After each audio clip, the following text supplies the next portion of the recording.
have dominated indoor lacrosse in the 90s. The Buffalo Bandits, 3 times world champions. The Philadelphia Wings, led by Tom Marichek, have also won 3 times. Tonight, they will try to get by John Tavares and the great Buffalo team as they start the new season. The best is coming at you.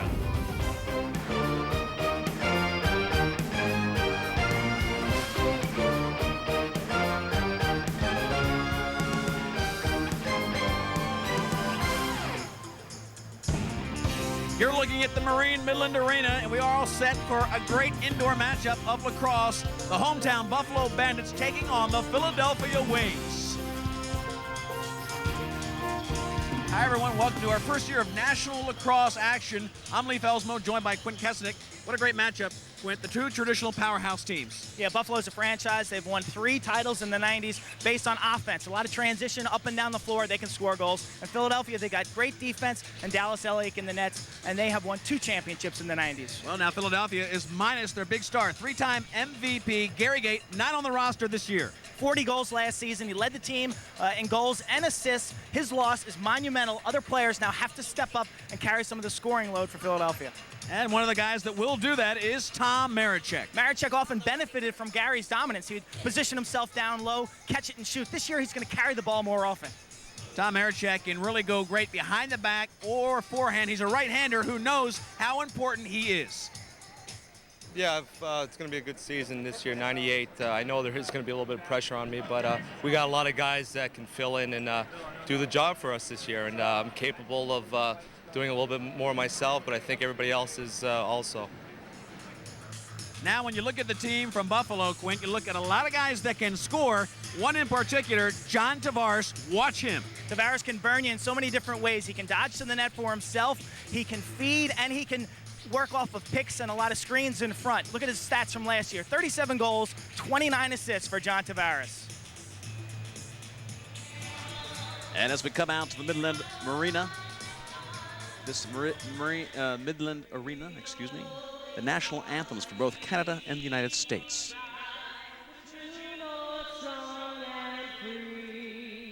From far and wide, oh Canada, we stand on guard for thee.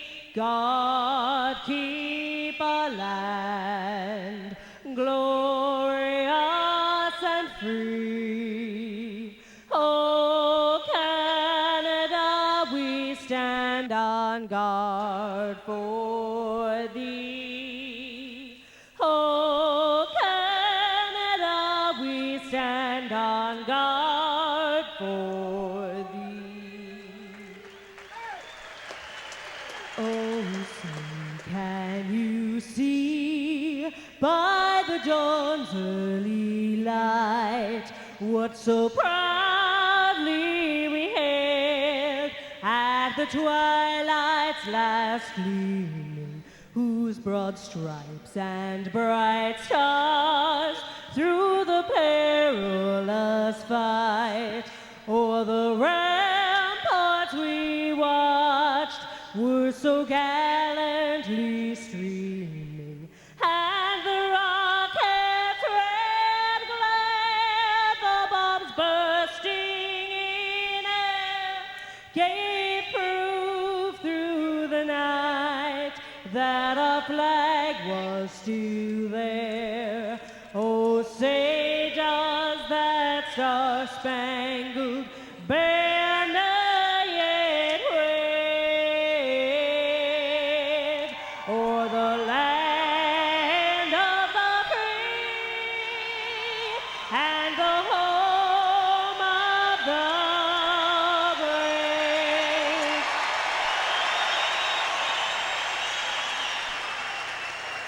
All right, a nice crowd on hand as we see the Philadelphia Wings getting set. Their team gathering at the far goal. Defense so important to this team. As they get around the goal, they will be defending in the first game of the National Lacrosse League. And I tell you, this thing is really setting up to be the best against the best. A couple of the rules that, if you don't know, make the game very simple. 4 15-minute quarters, 5 players on the field at one time. Of course, a goalie for each side. Substitution can take place on the fly, just like hockey. Personal fouls, usually 2 minutes, major fouls, 5 minutes. If you get 10 minutes in fouls, you're out of the game. Overtime is a sudden death. Tony Resch, the coach for the Philadelphia Wings, what a great player he was at Yale, a national team player who went to Australia in '90 for the United States. He played for this Philadelphia Wings team for 6 years and was a great defensive specialist. Les Wakely on the other side, a first-year coach for Buffalo. He is now taking over a team that really has a storied history. Wakeling, though, in the major divisions of lacrosse in Canada, has coached 5 of the last 6 champions in major division lacrosse in Canada. The goalies, so important. Dallas Elliott, first team All-Pro, the best in indoor lacrosse. The pressure will be intense on Dallas Elliott. And on the other end of the field, of course, you will see Ross Cowie starting in the nets. A good look at Ross here. He's 33 years old, a veteran for the Buffalo Bandits. He's been here every year. He'll split duties with Pat O'Toole. Here go the Wings to start 1998. Marechek's line in there as he digs down deep. Rogers looking for help up top. Tries to get some room. Oglesby gets hammered. And it was Govett, rather, coming in, getting pushed from behind. It'll be a possession call back to Philadelphia. Jacobs will be taking a lot of the face-off duties for the Philadelphia Wings. He returns from last year, All-American in Hopkins. Philadelphia with the first offense for 1998. Finneran, an All-Pro. Lefty likes that low outside shot, looking for room on the left-hand side. Gets double-teamed by Tavares in this shot as the shot clock winds down. Plenty of time, 15 seconds. Wide of the mark, Cowie gets it. Here comes Tavares and the Buffalo Bandits. So Ross Cowie does a good job of playing defense on the offense of the Philadelphia Wings. Leif Elsmo, Quint Kesnick bringing you the first game of the 1998 season, the Wings against the Bandits. Luke, far side, big shot by Darius Kilgore, wide. Elliott brushes it aside. Marechek's been on the field the whole time. Marechek goes down deep. They try to get it past Cowie, and Miller can't do it. Billy Miller from Hobart could not get it to go. And Quint Kesnick, things are going pretty quickly. The possessions for Philadelphia really have to get better shot selection maybe than those first 2 possessions. Well, that was a nice transition game by Philly. They broke Miller out of the box. They had the break. They've got to finish their shots. Without Gait in the lineup, you'd have to think that they're not going to get as many shots, so their shooting percentage has got to be a little stronger this season. They're trying to make up 40 goals, the absence of Gary Gait. Dallas Elliott had that one right on his body. He makes a save. In the crease, violation. That goes against Shaden Santos. A nice pickup for the Buffalo squad. Quint, this team from Buffalo, a lot of different guys can come at you. Santos, a nice pickup for them this year. Yeah, they have more speed this season. Last year they picked up some speedy guys, and this year they added to that. They've got Santos and Zaff and Squire. Much faster team than we've seen from Buffalo. Casey Zaff, number 12, gets the ball back defensively as the new unit comes on. The first unit for Buffalo really is the unit you've got to watch out for. In close, Tavares! And Elliott brushes it aside. He makes another save.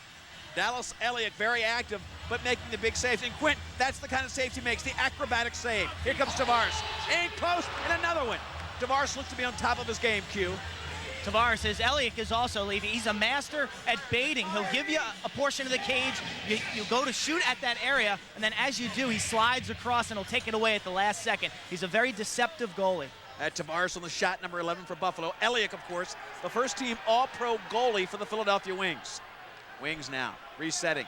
New look on the uniform, same bold colors as they bring it down. Trainer, All-American from Virginia, great left-handed shooter. Quint, that's what he likes to do in the field game. Maybe that's not a great shot indoors.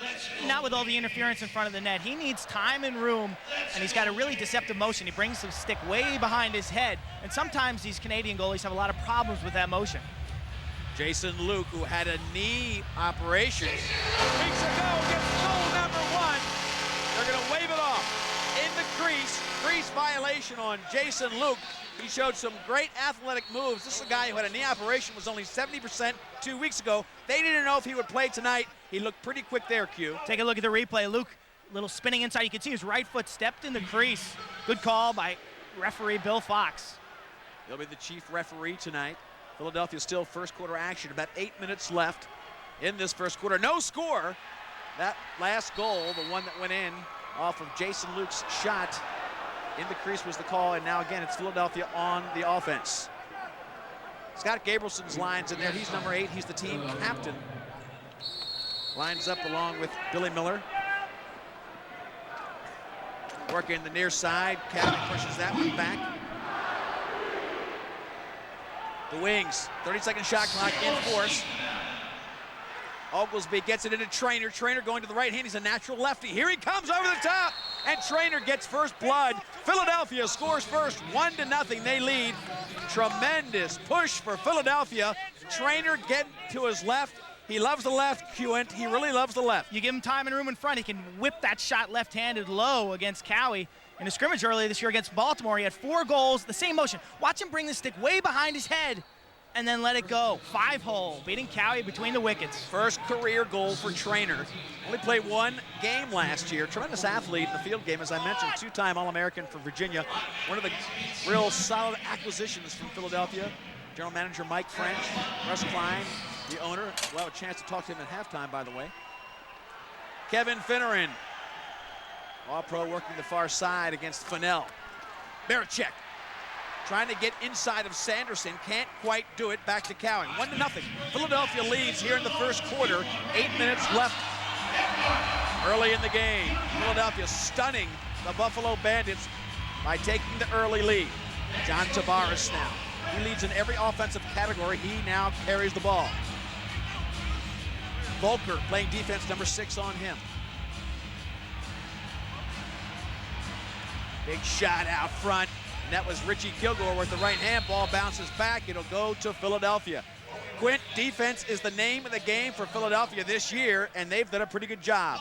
Yeah, they have. Last year they had a real solid defense, letting only about 11 goals a game up. And this year, they think they have to even drop that into single digits. They feel that they've got to hold teams to about 9 goals to be competitive. Billy Miller gets the ball over to Jacobs. Miller now working that left-hand side. He likes to dive. He's got good ability to shoot. Has never made huge numbers in the indoor game. O'Grady out front makes it a 2-0 game. The crowd is stunned as O'Grady gives Philadelphia a 2-0 lead with 8 minutes left to go in the first quarter. Super hustle by Billy Miller. Follows up his own shot and finds O'Grady cutting to the goal right-handed. Right there you see Miller with the feed, O'Grady with the shot. Pings the corner. Stick side beating Cowie. But Billy Miller took the original shot, got his own rebound, and looked in front. Philadelphia 2, Buffalo nothing.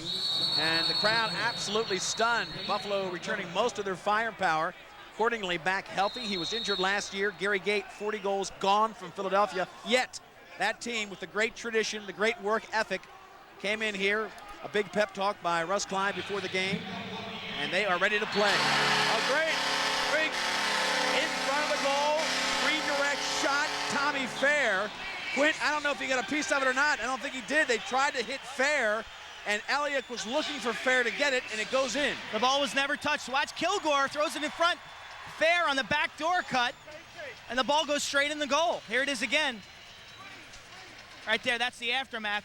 We'll see who they give that goal to. I don't know if it was touched. The first replay I couldn't really see. Didn't look like it was, Quint. It was a pass that Elliott was looking for Fair to collect. He didn't. That'll make it a 2-1 game. Buffalo comes back within 1. Still first quarter action. That's a good look at what Buffalo likes to do offensively, Leaf. They like to break players in front of the cage for the back door.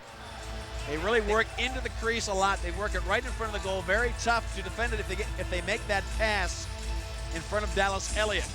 2-1 now the score. Again, they try to push it into the cylinder.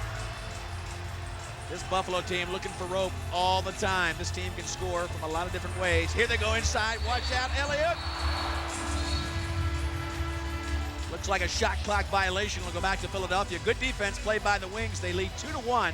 They scored the first 2 goals. 8:32 left in the first quarter. That's going to be their focus right now, defense. But it was very important for them to get off to a good start in the first 5 minutes here without their superstar, Gary Gait. They need any confidence they can get, and I think these first 2 goals gave them a bit of confidence.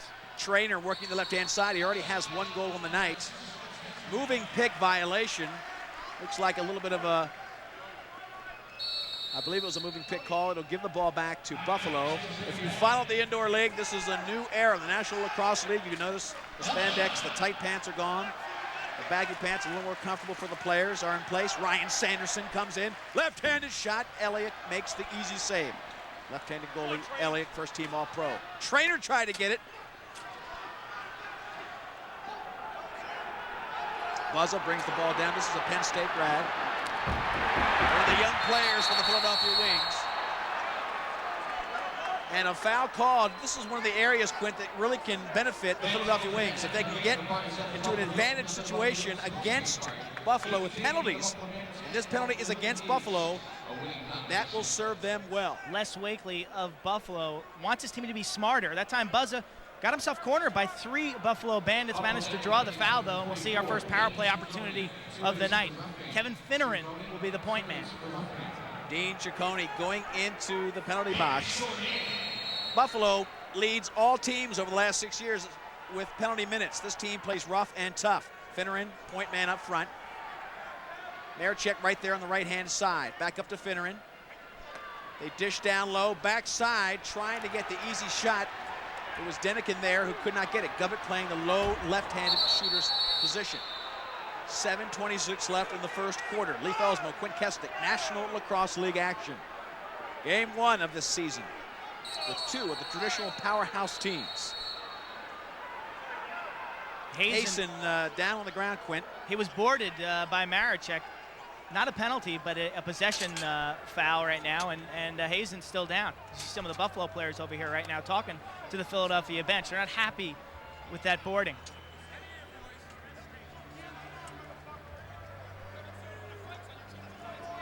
Les Wakely there on the sideline for Buffalo.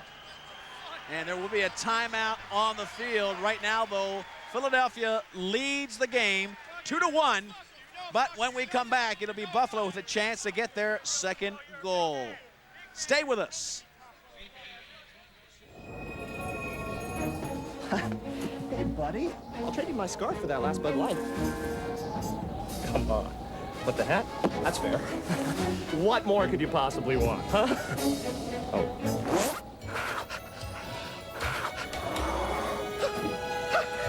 You got a raw deal. For the great taste that won't fill you up and never let you down. I never said it was the last one. Make it a Bud Light. Let's see. It says here you're lazy, highly unmotivated. You have a problem with authority. Yeah, I've got 2 references that proves that. Well, the only thing I can say is, you demand. You demand. For the great taste that won't fill you up and never let you down, make it a Bud Light. Technically, I can't give you a raise yet. You're right, policy, schmolicy.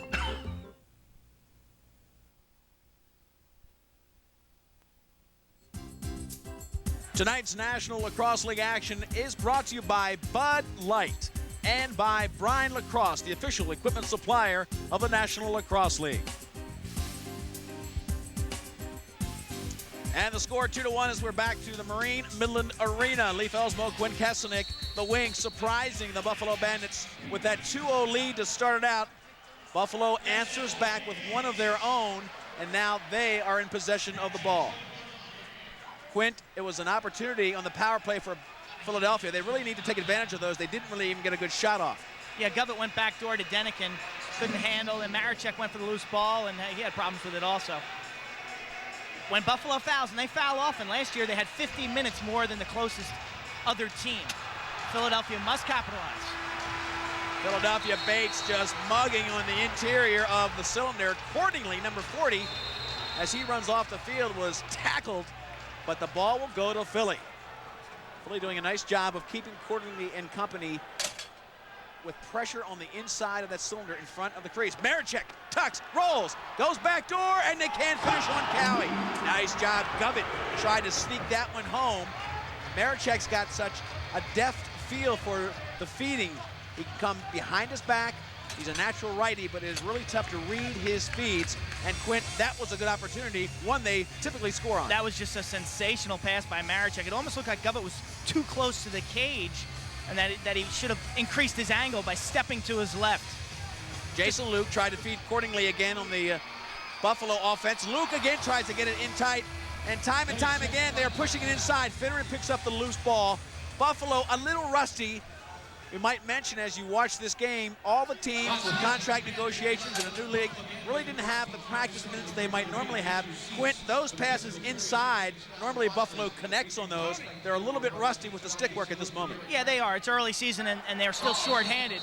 But their offense is not in sync right now. Their half-court offense is not in sync. They're not generating the quality shots that is so typical of a Buffalo squad. I would suggest that second quarter, third, fourth quarter, as this game progresses, you'll see them connecting on those passes to the interior of the defensive Philly, and that's when the trouble will start if they can get loosened up. Travis Kilgore, one of 3 Kilgore brothers from Niagara, New York, on this Buffalo Bandits team. Down low, Tavares looking to help, looking to feed, comes near side, and they give it to him. Tavares sneaks it in past Elliott. He was looking for the feed, but he came near pipe. He ties the game at 2. Johnny Tavares can beat you in so many different ways. Watch him here operating, just dodging, and he sneaks it between the legs of Elliott. Nice defense by Volker right there. He's in good position, but Tavares just lets it rip.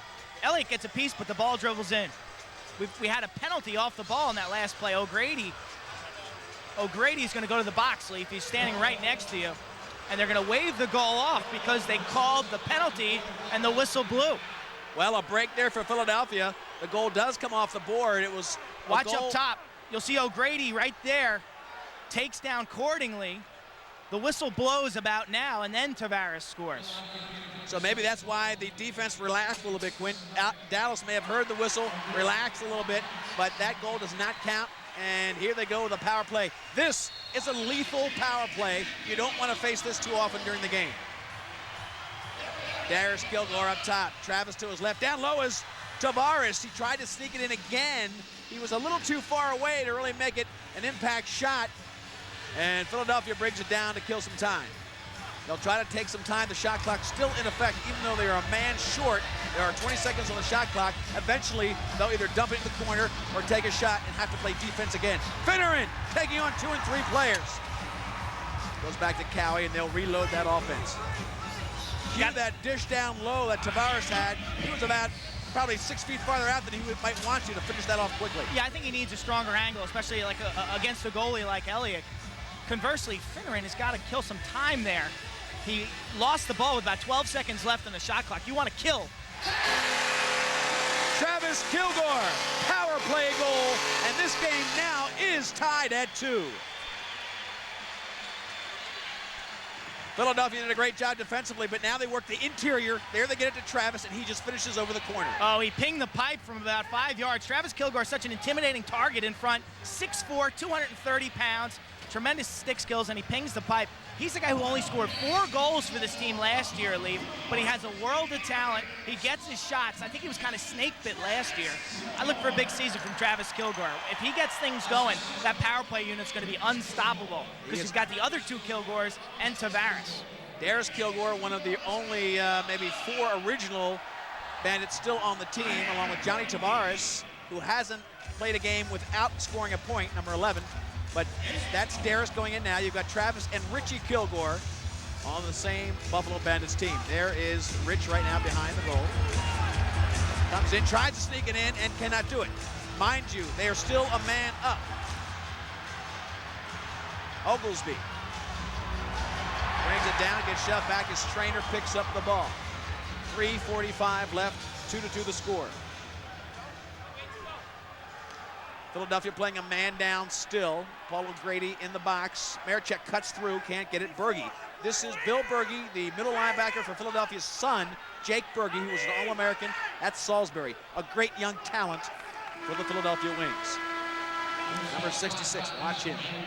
So they really take good time off the clock there. Steve did a nice job of burning up some time and give it back to Buffalo now.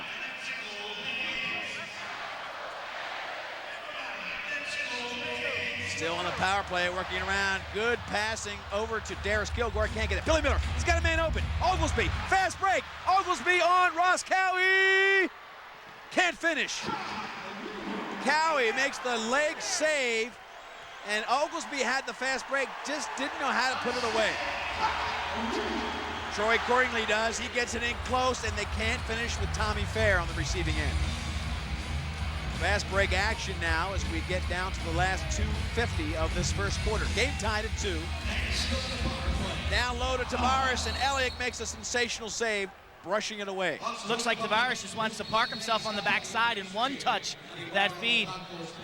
He's not making much of a movement down there. Tavares, on the way to tonight's game, I tell you, had transmission trouble at the border from Canada and had a very frustrating trip to this game, so he may take longer than usual to get loosened up. Billy Miller gets it out to Jake Berge. Jake, very strong, a real north-south kind of runner, can go through 2 people. That shot wide to the right.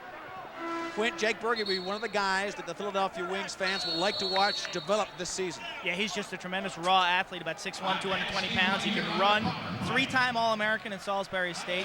It'll take him a while to learn this indoor game and to become a scoring threat, but he certainly can make things happen with his speed and his size and his aggressive nature. Still a power play on that major penalty to Paul Grady. Shot from out front, blocked down by Volker. They try to get a second shot in, can't do it. Jacobs can't pick it up cleanly, watch out. Looks like it'll be a push call, goes back to Philly, and they'll change people. Doing a nice job.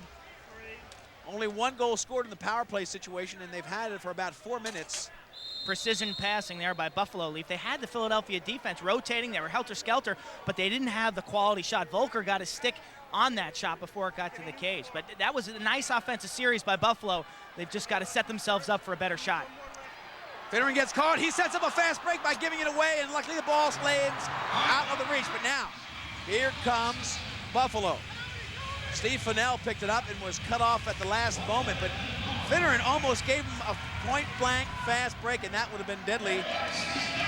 A lot of pressure on Dallas Elliott. Score still 2-2.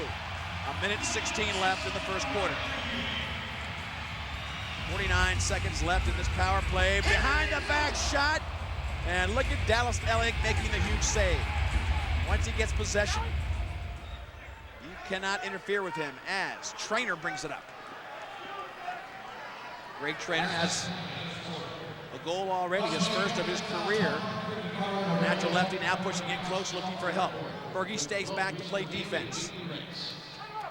Trainer eating up time, carrying, double teamed, looking for help. Like Finneran, he's a little bit of trouble and can't get the ball to anybody on his team.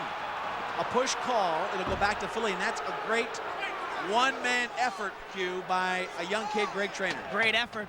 Not the smartest play, though. He's got to launch that ball into the corner. You do not want to turn the ball over when you're so far backfield. If he turns it over right there, Buffalo's got a fast break. You want to take that down low into the corner. So then if you lose it, your teammates have the opportunity to get back on defense.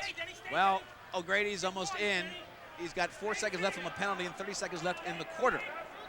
Here comes O'Grady. They're back to full strength. Quinn, I have to say that was a tremendous man-down series, only giving Buffalo 1 goal in that 5 minutes. Game tied at 2 as we are down to the final seconds of quarter number 1. From Buffalo, Ross Cowie brings it up. Tavares will have chance for one last shot. 4 seconds, he doesn't realize the time's winding down, and they get no shot. Finally does take one from well out of range. Dallas Elliott and the defense of Philadelphia, they have done a tremendous job. They scored the first 2 goals. Buffalo tied it. It's 2-2 as we head toward the second quarter. Stay with us for National Lacrosse League action. Today, there is one place you can call to put your business on some of the best television around. One place to create a commercial, place advertising, and get results. Radius Communications. Radius Communications is your local gateway to the cable television networks. Call now and we'll send you free information on how to reach your customers with more power and precision. Radius Communications. It's the best way to get on television.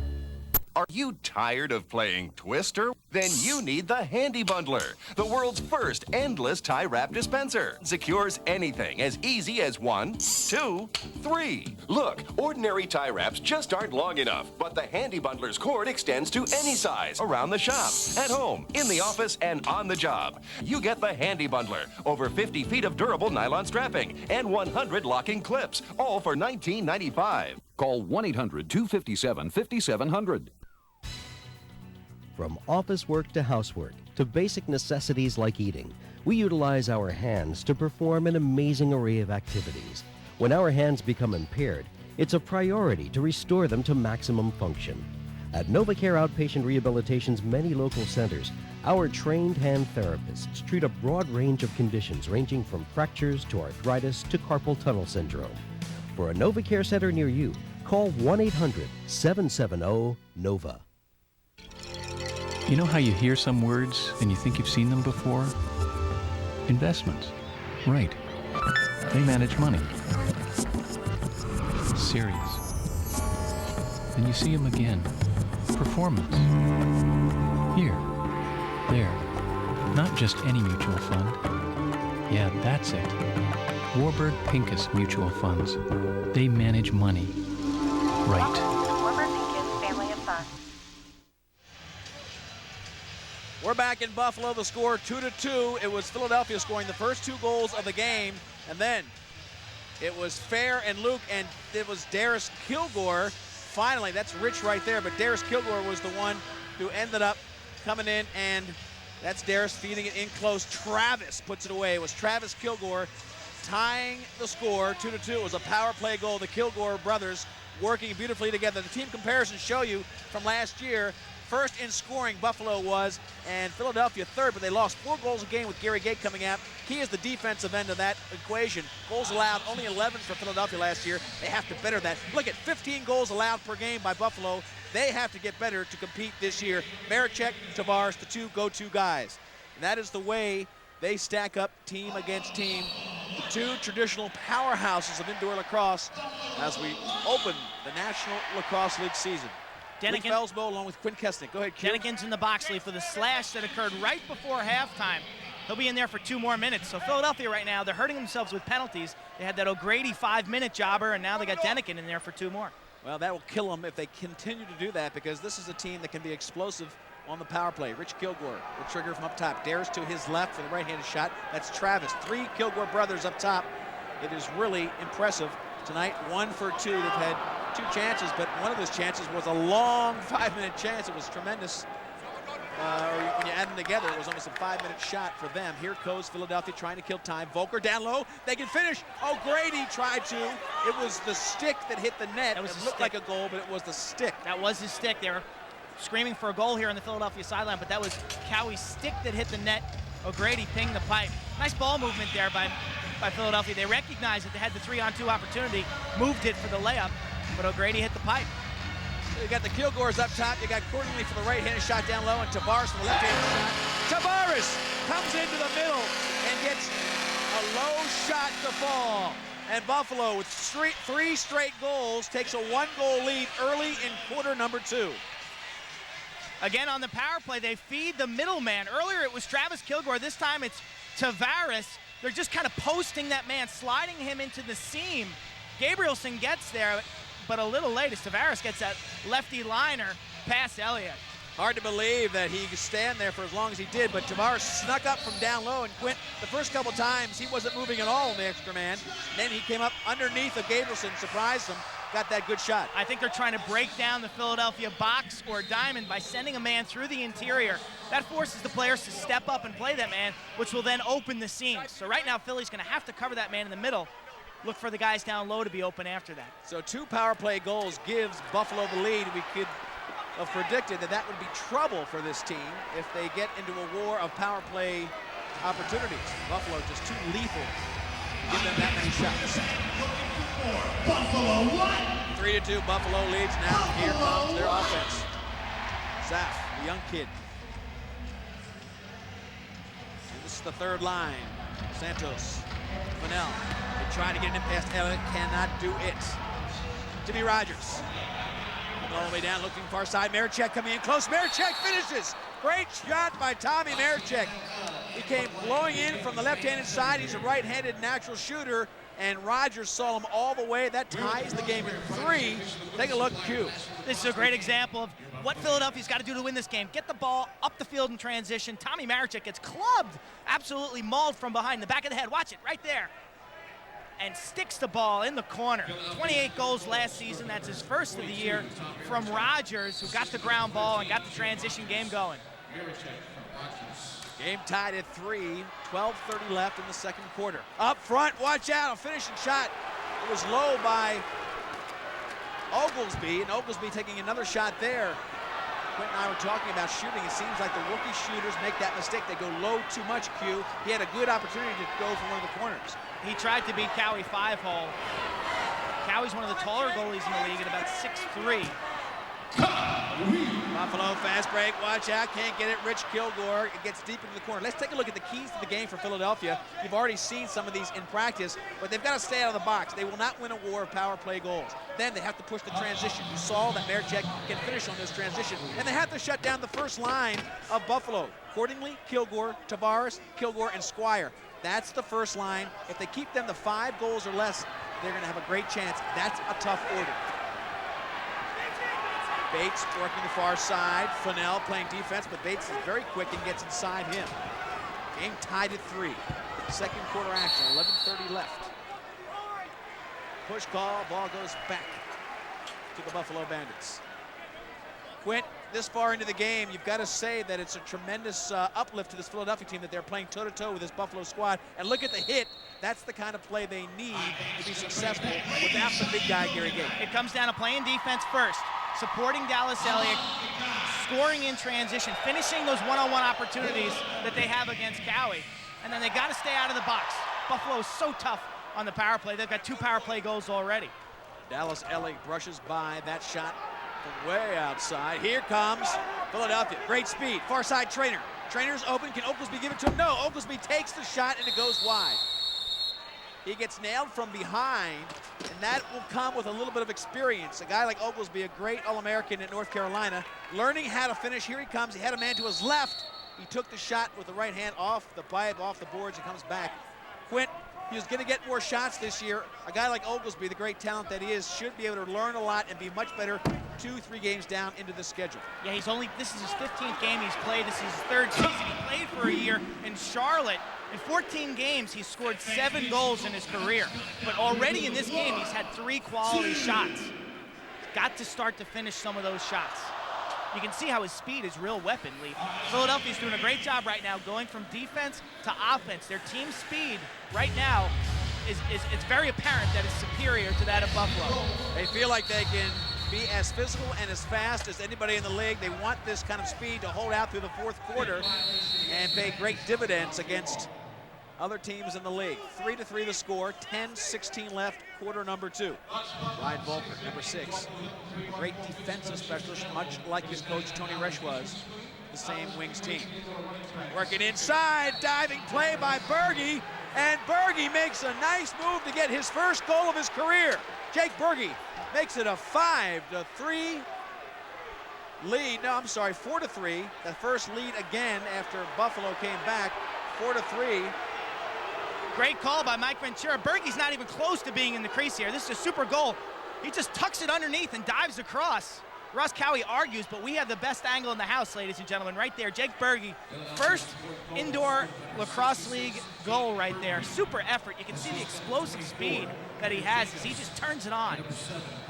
So 2 straight goals, one by Marechek on the transition, one by Berge on a tremendous diving effort, gives Philadelphia the lead back at 4-3. This team playing scrappy. And you've got to say, Quint, they have a mental edge at this point just because they're playing so physical. They don't have Gary Gait, and they are really doing a great job. Well, if they can get scoring from their 2nd and 3rd line, they're going to do real well.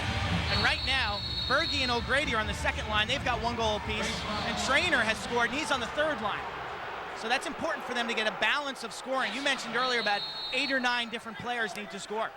Look at the defensive play by Berge, Q. He just went down and scored, then he made a great play accordingly, defensively right there. This young rookie will be exciting to watch, number 66, Jake Berge. Bill Berge is his father, played for the Philadelphia Eagles, a hero in Philadelphia. Shot by Trainer. He loves the left and takes that one right. Watch out, Oglesby coming down, trying to pick up Rich Kilgore. Kilgore! And finish against Elliott. And the defense for Philly picks it up. Elliott has been just quietly sensational, as he always is. Bates, Trainer, Down low, they tried to finish from in front. Trainer had a shot, gave it up. Pile of players. Gabrielson got dumped on that 3-on-2. Philadelphia counterattacked very effectively right there. Elliott makes a big save. They go from defense to offense. Gabrielson had problems with it, and then he is absolutely mauled from behind. Scott Gabrielson, number 8, team captain. This will be his last year. He is a veteran that shows true leadership to the great tradition of the Philadelphia Wings. He's played in 92 consecutive games, including the playoffs. A tremendous leader playing his last season. Scott Gabrielson, the first All-American from Vermont in the game of lacrosse. And maybe the last. Another power play opportunity for the Philadelphia Wings. Spinner under the trigger from up top. Maricek shot if they get it low. Left back door, they go no angle at all. Denikin tried to shoot it near side on Ross Cowie. You see 0 for 1 with 3 chances. Not many shots. You get 3 chances, only the goose egg on 1 opportunity. Accordingly now, it's 3 sets. They're a man down, Buffalo is. They'll try to kill time. And Quint, Buffalo does it as well as anybody. They kill time and they are lethal when they're a man short. Man down defense. On offense, they're so good, Leaf, because you extend your defense when you have your extra man, and they pull the string. They do the backdoor cut more effectively than anyone they can handle in traffic. So you think you have them, your man cuts to the goal as you're staring at the ball. Next thing you know, they have a shorthanded goal. We've seen that many times. There you see the grab right there by Buffalo. That was what was called against them, and it goes back to Philadelphia. They are still in the power play 5-on-4 situation. Govett. Back door to Denikin, who can't finish. That's an easy finish if they can make the connection. Maricek looking for help. Finneran up top. Low shot. It goes right into the gut of Ross Cowie. Timeout called by Bill Fox. He's going to send everybody over. And it'll be a timeout on the field as both teams take to the benches. Tony Resha in Philadelphia getting his troops in. They lead 4-3.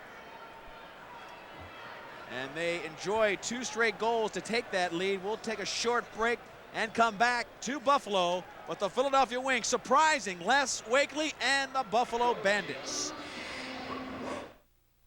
It's coming to Philadelphia for its only East Coast appearance. It's the award-winning International Championship Rodeo. Featuring 6 exciting contest events, plus camel racing, Wild and wacky ostrich racing, dancing horses, daring comedy bullfighters, plus the Western harmonies of the Sons of Tennessee. You've seen it on TV. Now see it live. Don't miss all the thrills, chills, and spills January 30th through February 1st at the Core State Spectrum. Join the fun. Get tickets now at the Core State Spectrum and Ticketmaster. Or charge by phone.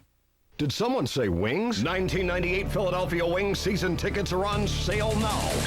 This year, get ready for more games. Bring it on. More teams. Bring it on. More action. Bring it on. More excitement than ever before. It's your chance to see great National Lacrosse League action at the Core State Center. But you've got to act fast. Call 215-389-WINGS today. Tickets start as low as $13 per game. Bud Light presents Wings season tickets. Call 215-389-WINGS. Welcome to the Edge. Today, there is one place you can call to put your business on some of the best television around. One place to create a commercial, place advertising, and get results. Radius Communications. Radius Communications is your local gateway to the cable television networks. Call now and we'll send you free information on how to reach your customers with more power and precision. Radius Communications. It's the best way to get on television. Are you tired of playing Twister? Then you need the Handy Bundler, the world's first endless tie wrap dispenser. Secures anything as easy as 1, 2, 3. Look, ordinary tie wraps just aren't long enough, but the Handy Bundler's cord extends to any size around the shop, at home, in the office, and on the job. You get the Handy Bundler, over 50 feet of durable nylon strapping, and 100 locking clips, all for $19.95. Call 1-800-257-5700. We're back in Buffalo where the Wings lead 4-3. Did someone say Wings? Well, get your hands on the Wings season tickets now. Operators are standing by. Call 389-9464 now to get in on all the terrific action of Philadelphia Wings Championship Lacrosse. The number again, 215-364-9464. And I tell you, the first ticket will be a hot one because Gary Gait comes to town with Baltimore. That's the 16th. You can watch Gary Gait bring his Baltimore Thunder team in and root these Wings players on to take care of business against the Baltimore Thunder. But right now, folks, you're watching up here in Buffalo. You're seeing the Buffalo Bandits regrouping 4-3. They are down to Philadelphia. Tavares takes a shot from outside. They're still a man short, so he was just eating up some time. Now the man down unit comes down and gets reset. Here, Tony Rush saying great job. They reload on the Philadelphia offensive end. Under 7 minutes to go in the first half. Rosa playing defense up top. Trainer, underhanded lefty. He tried to get it to Govett for the finish shot, couldn't quite do it. Team's at even strength. Marichek, 5-on-5 now, shot clock at 23. Veteran reloads on the left-hand side. Veteran lefty tried to use a great screen up front to get a blind shot on Ross Cowie. Didn't quite connect. It'll be 4-3 still the score as Buffalo brings the ball down. Quint Buffalo's goalie situation has been a little unsettled the last 12 months, but Ross Cowie playing very tough. Ross Cowie's been steady. Last year he had a solid season, nothing spectacular. Played solid actually against Philadelphia. At Philadelphia, came off the bench in relief when Buffalo beat Philly. 1996 was Pat O'Toole's year relief. He was the MVP of the championship game. And he really struggled last year. O'Toole was cheddar cheese last season. O'Toole on the bench right now. He'll get a lot of playing minutes this year with Ross Cowie, but still hasn't regained the form that he had as MVP of that championship game in '96. In front, Jacobs gets roped. Jacobs makes it a 5-3 game. They work the ball behind, came far side to Jacobs. The guy who doesn't put a lot of numbers up is doing exactly what Philadelphia wants, Quint. A lot of different guys contributing to the offense. That's the second feed from behind we've seen against this Buffalo team that's connected. Remember, O'Grady took a feed earlier, and that's Jacobs taking a feed from O'Grady. So Peter Jacobs, no goals last season. Really a defensive and a face-off specialist. Gets his first goal on his first shot in 1998. There he is, Peter Jacobs. Probably the tallest player in the league, 6'5", 6'6". Puts the ball between the legs, actually off the left foot of Ross Cowie. And Jake Berge takes a seat next to me. The Philadelphia Wings rookie gets a penalty on the play. So it'll be a power play situation now for Buffalo. They're down by 2, 3 straight goals. Marichek, Berge, Jacobs gives Philadelphia the 5-3 lead. Tony Resch, very, very intense, stressing defense, and Tony Resch is all about defense, Quint. That's where he made his name. That's where it starts for Philadelphia. Resch played here for 6 years. He knows what it takes. And they stress defense. If you're on this bench, you constantly hear them saying, fellas, take care of defense first, and then we'll worry about playing offense. A lot of pushing and shoving. Just want to let you know that Casey Zaff, as you look at the fights, this will put guys in the box for a lot of time, folks. 2 different fights, and this is major time in the box. It'll be 5 minutes for each guy. If you go in as a third man, you're out of the game. It's a major. Berge is in. You're going to see a lot of penalty box minutes now. 5 minutes for each guy. I tell you, the mistake was made on the far side by Clay Squire. The young kid got his helmet off and he got ripped. He was lucky Oglesby didn't drop his glove. Oglesby was pounding Squire in the face with his glove on. It doesn't hurt very much. These gloves are nice and soft. And he's lucky. Oglesby, really not known for his fighting ability, but he let it go with Squire. I tell you, fighting league is so exhausting. You'll see these players come down and sit next to you and how tired they are. Take a look at the monitor here, folks. You see where all the starts happen. Up in front there, you've got one fight going, then another fight breaks out. You've got 2 distinct fights going. Meanwhile, Zaff was in the box with Berge, so a lot of different players now taking some breaks in the penalty box. These 2 teams have fought in so many championship games. No love lost here. That's Gabrielson and Fair right there in front of you. Fair giving them the undercuts Gabrielson working the right hook. It'll be interesting to see here if they get these Buffalo players for grabbing the face mask, because that is a 5-minute automatic foul if you grab the opponent's face mask. And certainly, Tom Fair and Squire both grabbed the face mask of the Philadelphia Wings. Well, Scott Gabrielson has a huge cut on his face, Quint. He is bleeding profusely from above the eye where that soft tissue is. He's got a lot of blood coming down. He has to leave the arena floor to get that blood stopped. And I don't know if he'll be able to come back fighting quite a serious crime here in the indoor league. It'll be interesting to see Bill Fox now talking to the captain.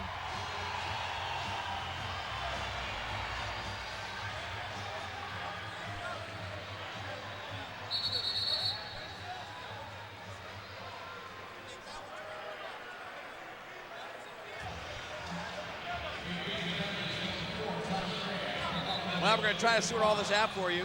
Look at Quint Kesnick on the sideline of the bench. I'm over here in the penalty box. Quint's on the bench with Philadelphia. We're down here in the action, keeping you close to this game as we look at Bill Fox trying to get this all straightened out. We've got two guys, Oglesby and Berge, in the box. Squire and Schaff on the other side with Tommy Fair. Gabrielson out too. So 3 players from each team out of the game. And active players, you've still got a 5-on-5 situation. So the players that have infractions will be sitting. And meanwhile, Buffalo puts one home. Darius Kilgore comes on top of Elliott, and he makes it a 5-4 game. Quint, you don't want to get in a fighting war with this team in Buffalo. Look at Darius picking it up inside. That is such a typical Darius Kilgore backdoor cut. He's deceptively quick. You go out to cover him and you think, hey, this guy's big. How quick could he be? He's one of the quickest players. He's got a great change of direction.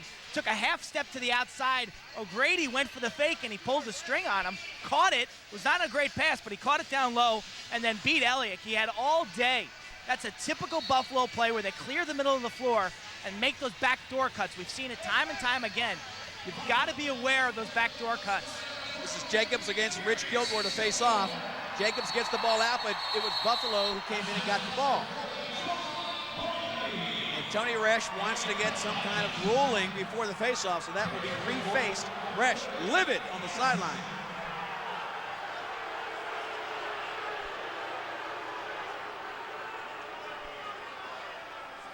Darius Kilgore, 1 goal, 2 assists in this game so far. 5-4, Philadelphia leads in the first half. Scott Gabrielson off the floor with a terrible, terrible cut that he is having some attention given to.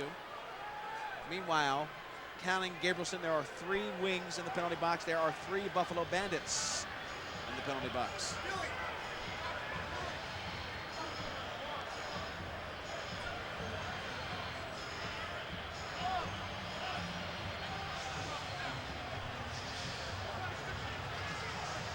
Bill Fox trying to get things straightened out. He comes over to our side. Here we are right in the penalty box as a look at it, Bill Fox and company.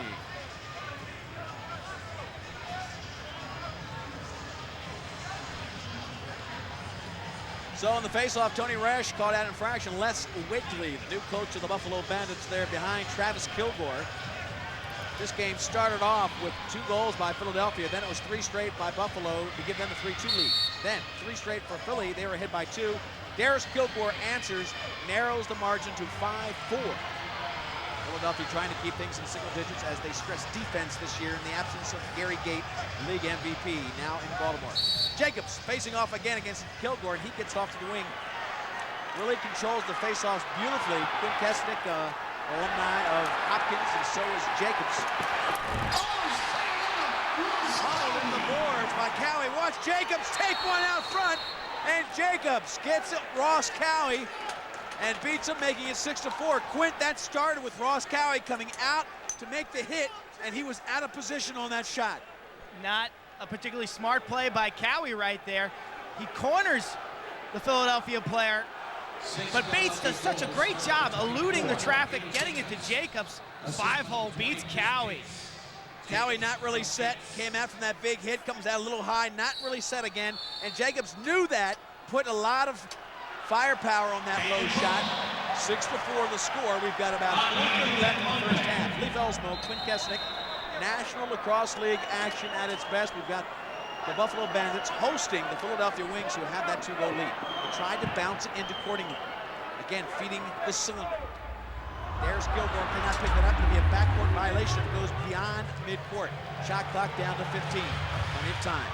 Hasten can't get it. Courtney can't either. Number 40, who was such a great compliment to John Tavares. Tries to dish it out. Shot clock evaporates down to 0, and here comes Philadelphia.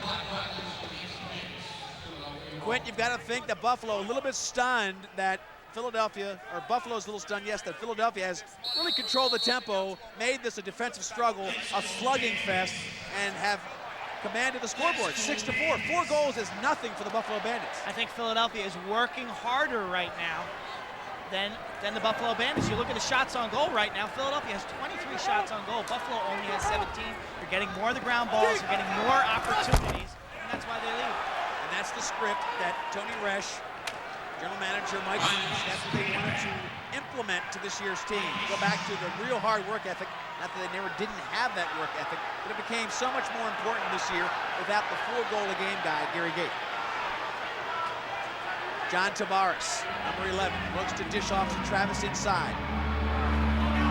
A lot of pressure at Dean Ciccone. Ciccone gives it back to Tavares, who takes a shot because the shot clock was winding down. Elliott picks it up easily. Here they go, moving the ball down. Shots, as we mentioned, 23 for Philadelphia, 18 for Buffalo. So Philadelphia out shooting Buffalo, and that is a great testament to their defense. We're going to get a timeout by Philadelphia. They'll call a timeout with 2:55 left on the first half clock. Tony Resch pulling everybody over. Gary Martin behind him. Johnny Nostrand, one of the great offensive stars, right there with the blue shirt. Got red hair. He was an offensive star that is now part of the coaching staff. 6-4 the score, and definitely jubilation and pride working on the Philadelphia side as Les Wakely tries to get his team on track offensively. But this team has done all the hard work, has things going their way, leading by 2. And stunning, I think, this proud Buffalo Bandits team. And it's been the second line for Philadelphia that's done the damage. Berge with 1, Jacobs 2, and O'Grady with 1. That's 4 goals.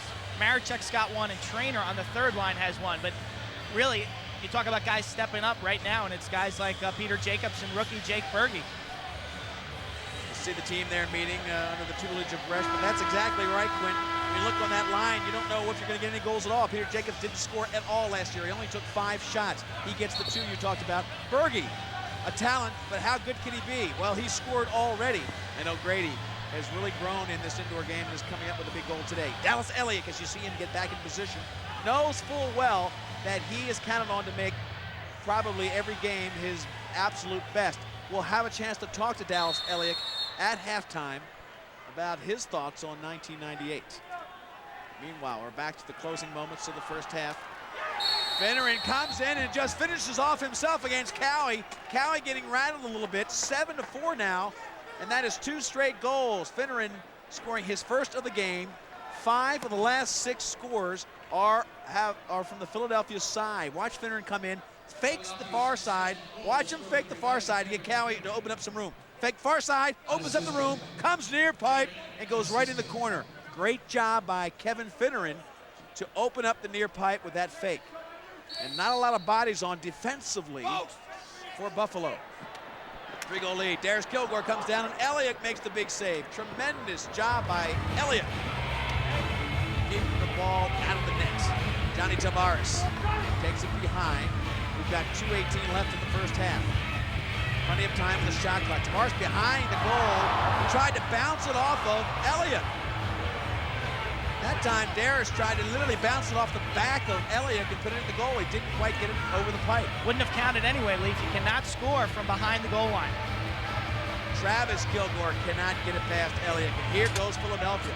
They are in control. They lead by 3, if you can believe that.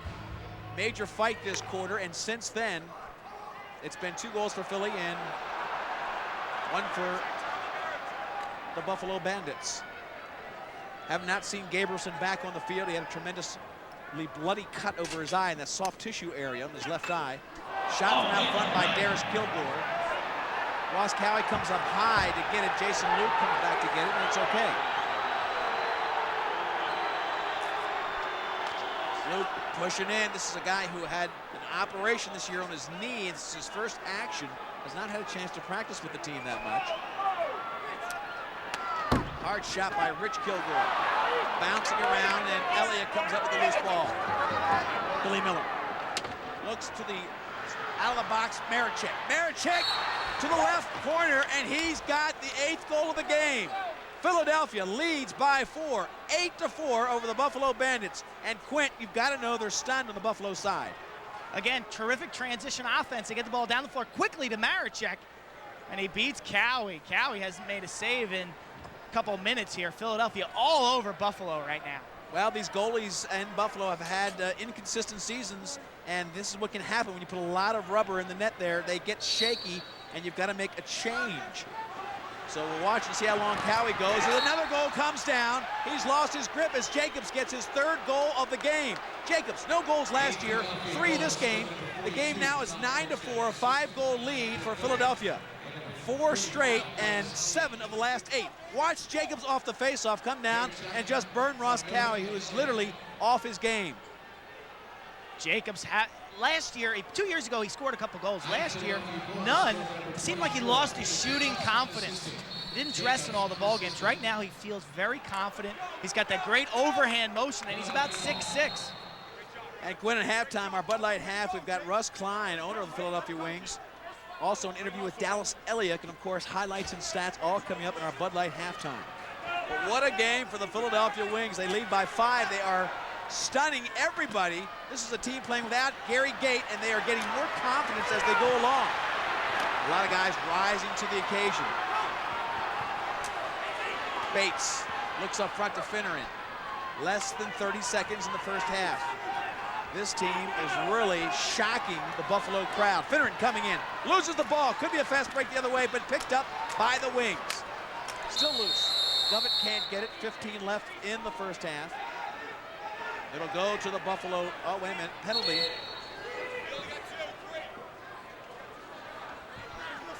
We've got a penalty on the Buffalo Bandits. I think Steve Fennell will go to the box. And Buffalo, again, looking at a man-down situation. There's been the transition. We talked about the keys. Transition was critical. Philadelphia has pushed transition, and they've got a real snowball effect going on, that shaky goalie situation, the Cowie-O'Toole thing. Cowie started off strong, but right now he is struggling. Philadelphia's put their last 4 shots in the goal. Jacobs with 2, Finneran with 1, and Marichek with 1. And their quickness is very apparent right now. They're just generating more opportunities. They're playing solid defense, and then they're just attacking Buffalo, not letting them set up on defense, getting second shot opportunities. That last possession, they didn't score, but Bates was running around the cage, and he must have gotten 3 or 4 of his own rebounds. So you can see that's where the speed and the quickness of this Philadelphia Wings squad pays off. They're just outworking the Buffalo team right now. National Lacrosse League action, Les Wakely and the Buffalo Bandits there a little bit concerned. If you are a Wings fan and watching part of our coverage on Comcast, you can get season tickets for the Philadelphia Wings. 215-389-9464 for Wings season tickets. Operator standing by right now. Call them. This team's exciting. 1 half gone in the season. They lead by 5. A Gary Gaitless team is stunning Ross Cowie and the Buffalo Bandits. You folks up in state New York, don't lose faith. This team from Buffalo, a lot of firepower and a whole half to go. Marichek working behind. 7 seconds left. They've got to get a shot off. They take one, gobbles it up. That will end the first half. Ross Cowie, a great job of taking that shot, and that'll wind down half-time run. But it was 7 of the last 8 goals, 4 straight. 2 by Jacobs, 1 by Finneran, 1 by Marichek to give Philadelphia a commanding lead. 9-4 is the score as we stand. And that's where they stand as they end the first half. We'll take a short break. When we come back, we have a quick interview and a halftime show for you. Stay with us from Buffalo.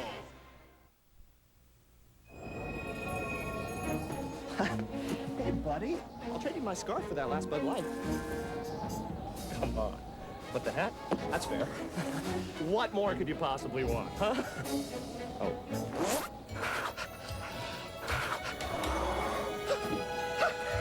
You got a raw deal. For the great taste that won't fill you up and never let you I down, never said it was the last one. make it a Bud Light. Let's see. It says here you're lazy, highly unmotivated. You have a problem with authority. Yeah, I've got two references to prove that. Well, the only thing I can say is, you demand! You demand! For the great taste that won't fill you up and never let you down, make it a Bud Light. Technically, I can't give you a raise yet. You're right, policy, schmolicy. Welcome back to the Marine Midland Auditorium. A fantastic halftime as our Bud Light halftime gets going for 1998. An excellent interview with Dallas Elliott coming up. He is the star of the Philadelphia Wings, of course, the first-team All-Pro goalie. But first, let's talk to Russ Klein, the owner of the Philadelphia Wings, and really the godfather of this indoor game. Russ, the Wings team has a lot to look forward to. No question about it. This is a tough place to come and open up in Buffalo, and this is our 12th season, Leaf, you and I together here. And I am very proud of this Philadelphia Wings team.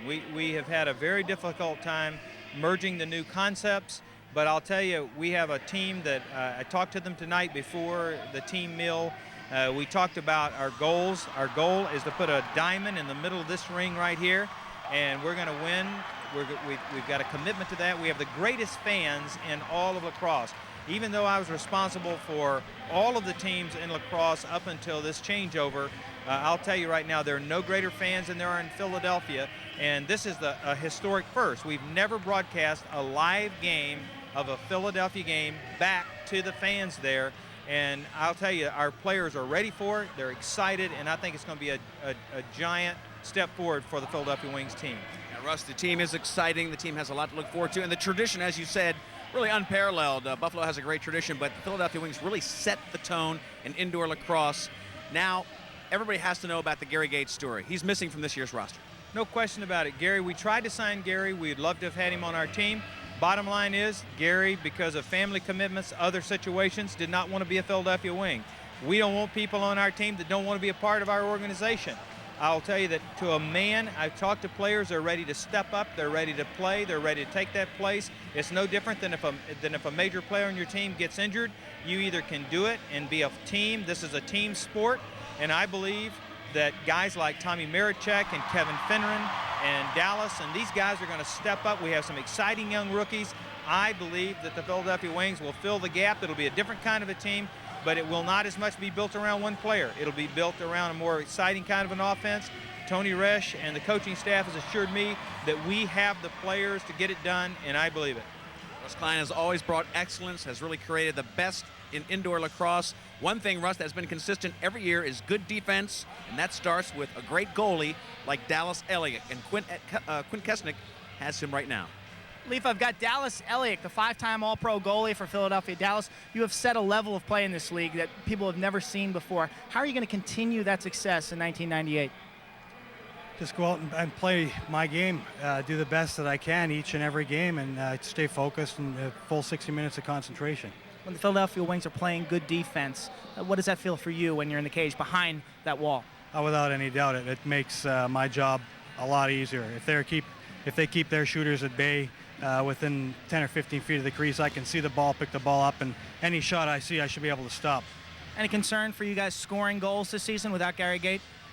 I'd like to say there's no concern, but we have got to pick up our game all around in the offensive end and defensive end. I think what's going to make the difference this year is defense. We're going to have to raise our level of defense a bit and knock our goals against down by at least a couple. And Dallas Elliott and his defense has done just that. A tremendous first half. They lead by 5, 9-4 the score. We'll be back with more of our Bud Light halftime in just a moment. Stay with us. Did someone say Wings? Get tickets now for the Wings home opener versus Gary Gait and the Baltimore Thunder. This year, get ready for more scoring. Bring it on. More hitting. Bring it on. More action. More excitement than ever before. The Wings take on the Baltimore Thunder. Friday, January 16th, 7:30 at the Core State Center. Tickets start at just $13. Available at the box office and Ticketmaster. Get ready to take off. Bud Light presents the high-flying Philadelphia Wings. Get on board. Comcast Spectacor presents a jam-packed January at the Core States Complex, where everyone plays. The Flyers and 76ers are cooking with 12 dates at the Core State Center, and the Phantoms and Kicks blow the doors off the Core State Spectrum for 7 home games. America's top skaters compete in the 1998 State Farm U.S. Figure Skating Championship, January 4th through the 11th at the Core States Complex. Aerosmith takes over the Core State Spectrum on January 15th. Yanni appears at the Core State Center on January 27th. Philadelphia Wings Lacrosse is back at the Core State Center, home opener January 16th. There's LaSalle, Villanova, and Temple College basketball. The Hero Israel concert featuring the Philadelphia Orchestra and the Israeli Philharmonic graces the Core State Center January 24th. The World Wrestling Federation slams into the Core State Center on January 25th. The International Championship Rodeo stomps its way into the Core State Spectrum January 30th through February 1st. And then February heats up.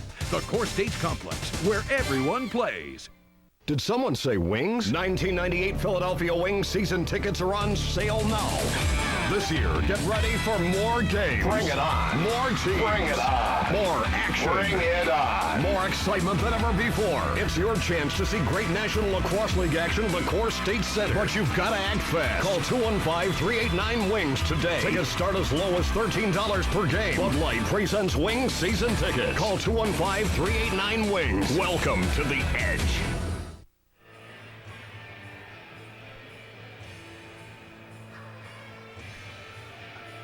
The score 9-4, a 5-goal lead for Philadelphia, and they are enjoying a tremendous first half, stunning the Buffalo Bandits. Their great offense, only scoring 4 goals.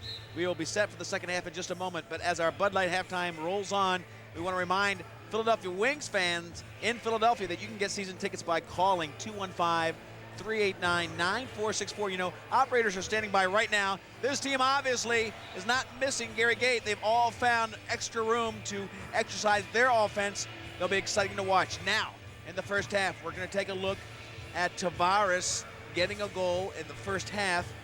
And the ball comes in. He moved into the middle. Tavares gets the goal. And that point in the game, Tavares had scored the 3rd goal. They led 3-2. That was the only lead by the Buffalo Bandits. Darius Kilgore, 1 goal, 2 assists. He leads his team with 3 points. Tavares only held to 1. Travis Kilgore kicks in the other goal there. They have 4 total, including 1 that came from Fair, given to Fair and Luke. It was that pass, no-look goal that went by Elliott. So the offense really held down to 3 legitimate goals by the defense. Meanwhile, Jacobs did not score at all last year. Watch Jacobs as he gets his 2nd goal of the first half. The ball goes behind. O'Grady dishes it out front. This was actually his first one, and he puts that one home. Jacobs scored 3, as a matter of fact, one of his 3. Look at that, no goals last year. Jacobs gets 3 goals, 1 assist, leads everybody with 4. O'Grady with 1, Marechek with 2, Quinn Kesnick, a lot of goals from unexpected places, and that is exciting. So let's take a look now at the halftime stats as we accumulate a great first half for Philadelphia. And you can see that the shots on goal leading by Philadelphia, really putting a lot of pressure on Ross Cowie, who really started to unravel as the first half came to an end. Saves, Buffalo with a lot more, but Elliott has come up with huge saves and great defense in front of him. Face-offs about even. Extra man opportunities, Buffalo, that lethal extra man. 2 goals there, none for Philadelphia. And penalty minutes about the same. A lot of guys in the penalty box about midway through the second quarter. They had a brawl. Gabrielson left with a major cut over his eye. 3 players in each penalty box from each team. And from then on, it was 4 goals in a row for Philadelphia after Darius Kilgore scored to put the Philadelphia Wings in control. 9-4 the score. They lead by 5. We're going to get set for the second half from Buffalo. Stick around.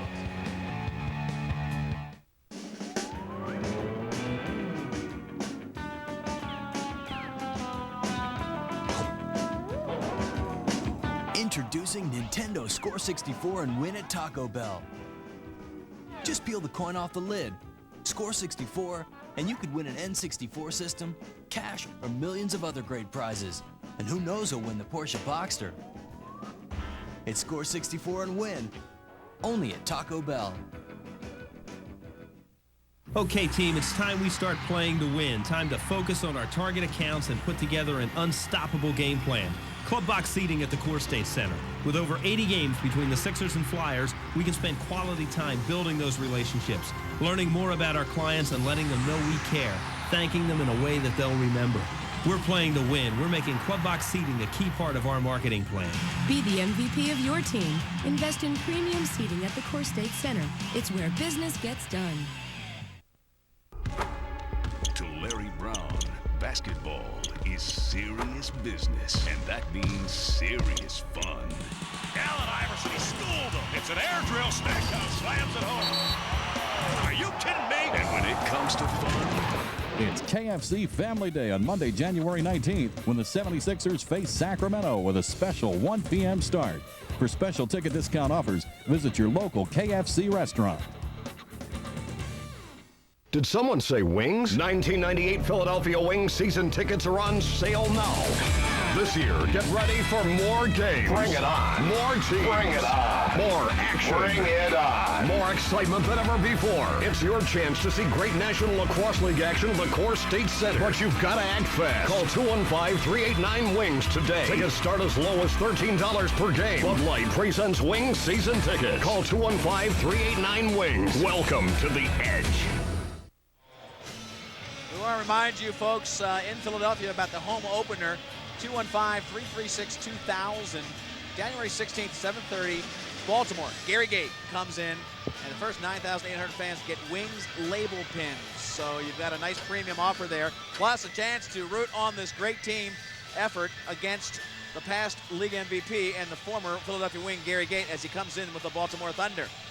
You folks in upstate New York watching on Empire, don't worry about the Wings tickets, unless you really want them. Call that number.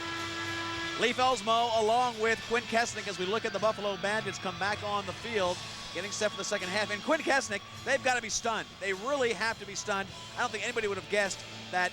You might have guessed that Philadelphia might hold an edge and do what they wanted to do, but a 5-goal lead would be beyond comprehension. It really is, and the fact that they've only scored 4 goals is the most surprising angle there. Last year when these two teams played here in this arena, the final score was Philadelphia 16, Buffalo 8.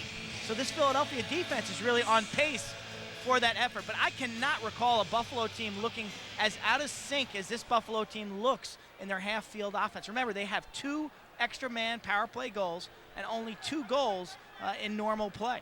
Well, now you see the Philadelphia Wings coming on, and we might say that this team really started to get mean and nasty when during the second quarter 2 major fights broke out, and this took their captain off. Watch how it started in the middle of the field. That's one fight starting. Now near the boards, that's another fight starting. And 2 major fights. There's Gabrielson, number 8. Gabrielson goes at it. There's a fight above him, and Gabrielson and Fair really went toe-to-toe.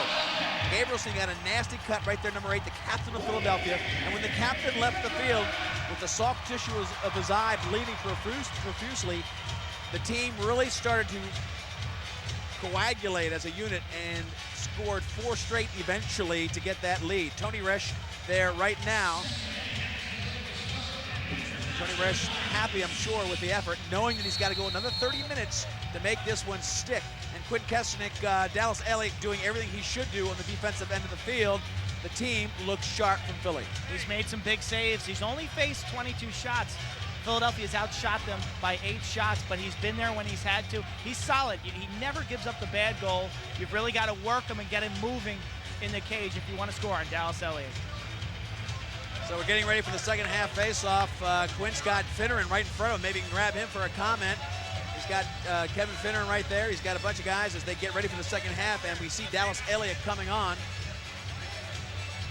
Actually, Finneran's going to go on the floor right away here, Leaf, if Philadelphia gets the ball, because there's a Buffalo man in the box. They're still serving 144. Fennell is in the box, so Buffalo's shorthanded right now. And a penalty on Kilgore, moving a little too quickly. It gives the ball to Philadelphia as we start the second half. 5-goal lead for the visiting Philadelphia Wings. National Lacrosse League action getting started in a big, surprising way. A lot of other action tonight. Syracuse taking on Baltimore in Baltimore. That's the Gait brothers head-to-head. Ontario hosts Rochester. Now we've got working behind the goal, Denikin, now to Marichek. Philadelphia starting the second half. Big shot from Trainer out front. He's got a goal already today. Trainer had the first goal of the game. The feed from Oglesby. Cowie starts the second half in the goal. And a real shaky second quarter, but he starts the second half. O'Toole sits on the bench. O'Toole very confident that he can come in and do what he has to do if called upon. Jason Luke, number 24, injured, and this is his first game, not getting practice with his team that much. Now about 90% with that knee. Kilgore tries to get it in close. They scored on one of those earlier in the game. The ball will go on a pushing call back to Buffalo. And Quint, who have you got on the sideline? 3 goals in the first half. You guys are up by a bunch. What's it going to take in the second half? What did you guys stress at halftime? You got to come out like a 0-0. Keep running hard. Now run them right from the get-go. Pretend 0-0 all the way. Seems like your speed and quickness is paying off. You guys are outworking them.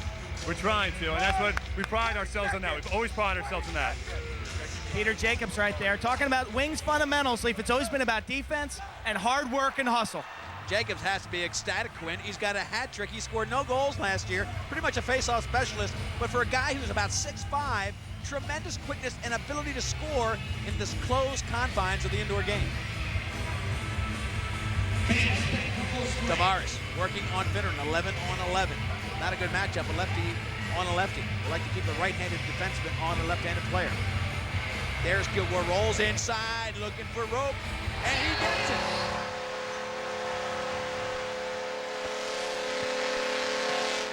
Set up on Jimmy Rogers. Darius Kilgore gets his second goal in a row.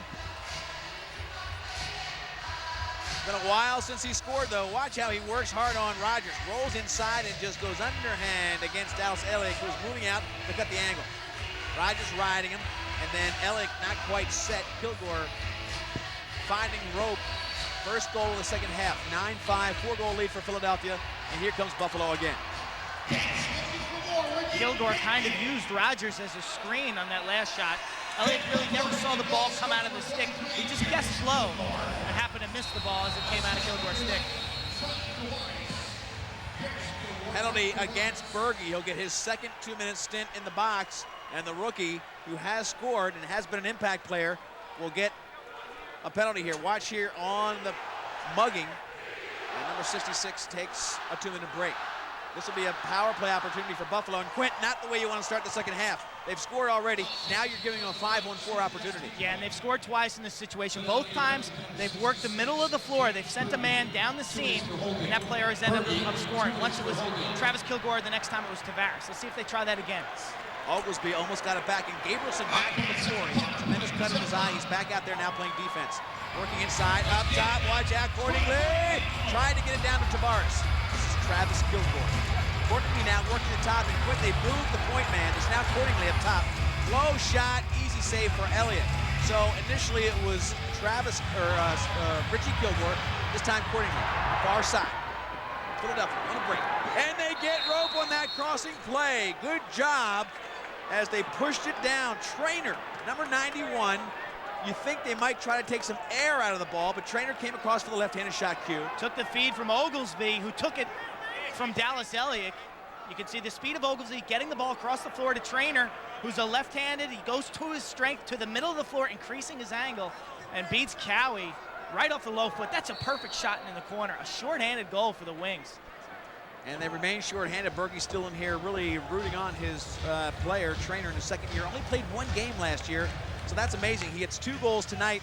This is the kind of effort, Quint, that the team hoped for. They didn't know where it would come from. They had to get some people who hadn't scored to come up with big numbers. They're getting it from a number of guys. They now lead 10-5, a 5-goal lead back in place. Kilgore scored first. Trainer answers short-handed. They've got a 2-on-1 right here. Jacobs coming in, tries to go far side, but Cowie puts the glove hand on it. Nice job by Ross Cowie. Cowie trying to get settled at a rocky second quarter. And Quint, you know, if you go back to Les Bartley, the old coach of Buffalo, I don't think Cowie would have survived the second quarter. He had a quick hook. He wouldn't have waited that long. He gave up 4 in a row without making a save. Bartley was Captain Hook. O'Toole would have been in there before halftime. But Les Wakely, the new coach, sticking with Cowie, giving him the confidence, and that may help him as we move on here in the second half. O'Grady, Berge out on the field. Teams at even strength. Jake Berge, All-American at Salisbury, Division III school with a tremendous program. Maricek getting a lot of lumber from Ciccone. Govett, double team. Govett dives, and he's got Robe in the corner. Govett launched himself, puts the saber in, gets a 6-goal lead for Philly. This team is absolutely stunning the crowd in Buffalo. They lead by 6. Watch Govett's left arm and elbow and shoulder. He drops his shoulder, steps around the player, and sends himself airborne and beats Cowie. Here's another look. He just gets a little leverage on the near side. Hang time for Steve Govett. And watch him put the saber away. Here it is. Steve Govett, his first goal of the season. 6-goal lead for the Wings. And you saw Tavares' eyes locked on the scoreboard. He looks up and sees his team down by 6. And we have that goalie change you were talking about, Leaf. Ross Cowie is now on the bench, and Pat O'Toole is in goal for Buffalo. Well, not good news for them. They've had a shaky goalie situation. If O'Toole can make it count, as you see Ross Cowie strip off the equipment, O'Toole is set to take on the onslaught of offense coming from who knows where. When Gary Gait was the guy, Quinn, you always knew where to look for the shots for the most part. Now you don't know where they're coming from. Tavares, he only has been a factor in 1 goal. This is the guy who has scored in every game he's played as Buffalo Bandits. Tremendous offensive leader and the guy that will have to bring this team back if they do come back. Mugged defensively by Jacobs in close. Sanderson can't get it out. Miller tries to dig it out of the corner. We're about 9:30. Nice defense by the Wings. Shot clock violation right there. Working hard on the far side. They're doing such a great job off the ball, Leaf. The players with the ball aren't really going hard for Buffalo. They're not forcing the action. They're looking to make passes. And Philadelphia's doing a great job denying those passing lanes and covering the cutters and the picks. You look at the way this half started out. Darius Kilgore scores, then they get a power play. Look inside. They've got no goal. That one hit the net. It's not going to be great for O'Toole's confidence, but he stepped in the crease. But again, Philadelphia running hard and taking it right down the throat of the defense of Philadelphia. Jimmy Rogers with the burst of speed that's under the defense, but he stepped in the crease. And Quentin Les Wakely talked about really emphasizing defense for the Buffalo Bandits. Last year he thought the team didn't play good team defense. I don't see any improvement there at all. How about you? Not at the current pace. Right now they're on pace to give up almost 20 goals, probably about 16 or 17. And that's about what it was last year. This is a team that gave up 15 goals last year, and they're really on pace against what people thought would be a Philadelphia team that lacked offense, but they have proved that they can score goals this season. They have players who are stepping up, filling the void. We talked about a number of scenarios, a number of possible scenarios, and one was, you lose Gary Gait, but you also open up about 170 shots this year for other guys, and we're seeing that those shots are really being canned by some of these great athletes.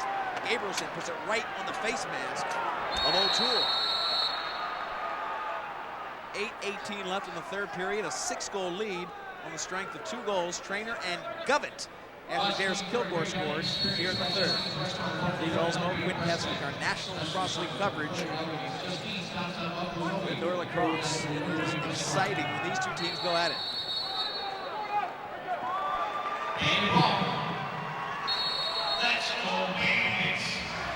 Fouls against Philadelphia. We go back to the Buffalo Bandits. They need the spark. Usually it's Tavares. Cordingley was hurt last year for a major part of the season. Let's see who can pull this team back in. Jason Luke playing on 90% healed leg. Comes in close. Luke goes to finish. Can't quite make it happen. Jason Luke, one of the most dramatic junior players, and now in the major leagues of box Canadian lacrosse. It's really one of the first time we've seen Buffalo players dodging to the net for themselves. So often we see them dodging to the net to make the feed, to make the pass. But that time Luke was selfish. I think they need to be a little more selfish. Well, you know, if they connect on those passes, the passes were there early on. If you remember the first quarter, they just weren't making them cleanly. They weren't making that pass. They weren't catching the ball. I think this team obviously lacks some time together. They've got people out there who haven't practiced. Luke hasn't been out here for a while. Tommy Fair just signed his contract. So this team lacks some practice time together. Let's see if they can get things together as the third quarter moves on. They've got the ball again. They're down by 6. Out front on Elliott, and they sweep it past him.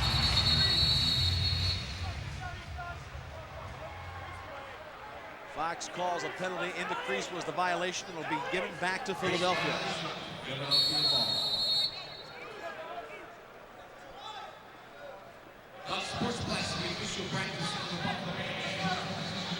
Jake Berge takes the ball for Philly. Pushes in. This kid has looked good tonight. He's been a force offensively. He has fouled some, but I think Tony Rich will take that style of play. He'll take a few penalties for the aggressive style. Billy Miller. Greatest shooters in the field game. Really trying to find his way in the indoor game, and a guy who takes more punishment than most any player on the Philadelphia Wings team. He draws a lot of fouls too, Leaf. There's something about his dodging style.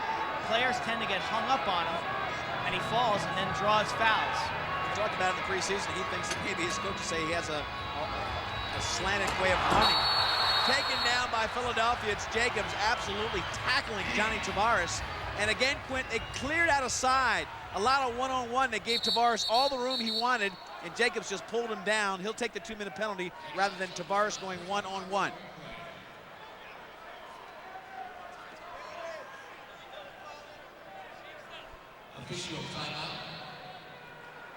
We'll take a short break, folks, and when we come back, we will join the power play goal and the attempt of Buffalo. Listen up. I have been to the edge and back, and I will tell you what I've learned. What I have learned is you don't need outer crust. Introducing the Edge Pizza from Pizza Hut, a new pizza with no outer crust, or the toppings go right to the edge. I have been to the edge and back. Join me. 16 pieces of pure pulchritudinous toppings. Have you been to the Edge? The Edge Pizza, just $8.99 for a medium, and any second for just $5. Did someone say wings? 1998 Philadelphia Wings season tickets are on sale now. This year, get ready for more games. Bring it on. More teams. Bring it on. More action. Bring it on. More excitement than ever before. It's your chance to see great National Lacrosse League action at the Core State Center. But you've got to act fast. Call 215-389-WINGS today. Tickets start as low as $13 per game. Bud Light presents Wings season tickets. Call 215-389-WINGS. Welcome to the Edge. We're back at the Marine Midland Arena, Philadelphia, controlling this game. And you want to see this team play this season. And the next game is against Gary Gait and the Baltimore Thunder. Call for season tickets, 215-389-9464. Get the Wings season tickets right now. Operators are waiting for your call. Folks, this team is exciting. And you folks up here in the Empire Sports Network, you might want to see them too. 11-5, a 6-goal lead. And Govett was a big part of this third quarter push. He scored the last goal. Watch him come in. This is Steve Govett launching himself in the crease. Got a lot of airtime and finishes on the far side. Launches the saber back in its sheath. And here they go. Power play opportunity now for Buffalo. And it's going to be Peter Jacobs in the penalty box right here. Holding. Now they've got a new set, Quint Kesnick. They've got Tavares up top. This is the third set I've seen on their power play. They've got Tavares up top, Cicconi's in, and so is Luke and Tommy Fair. So they got 3 new faces. And they still try to work that lower plane going for that slam dunk on the far side. That must be what they really think is the ticket against Dallas Elliott. Tavares comes back up to reload, tries to feed Fair. Again, backdoor, trying to get Luke this time, but the defense is too much from Philadelphia. They turn him back again. New coach, new team this year. 10-second violation against Philadelphia. Credit Buffalo for some tough forechecking right there. But before the 10-second violation, Tony Resch called timeout. Smart call by Tony Resch. Resch trying to get the right people in the right position. We've got 5:20 left in the third quarter.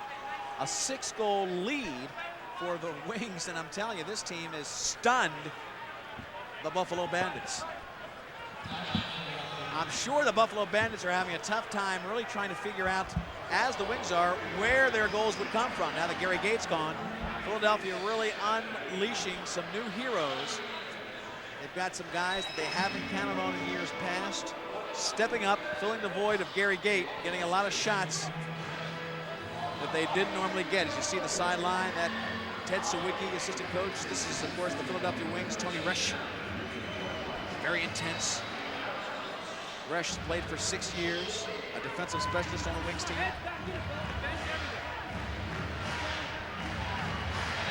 Trying to keep them focused. This is his game to lose. You see Tommy Marichuk up to the left.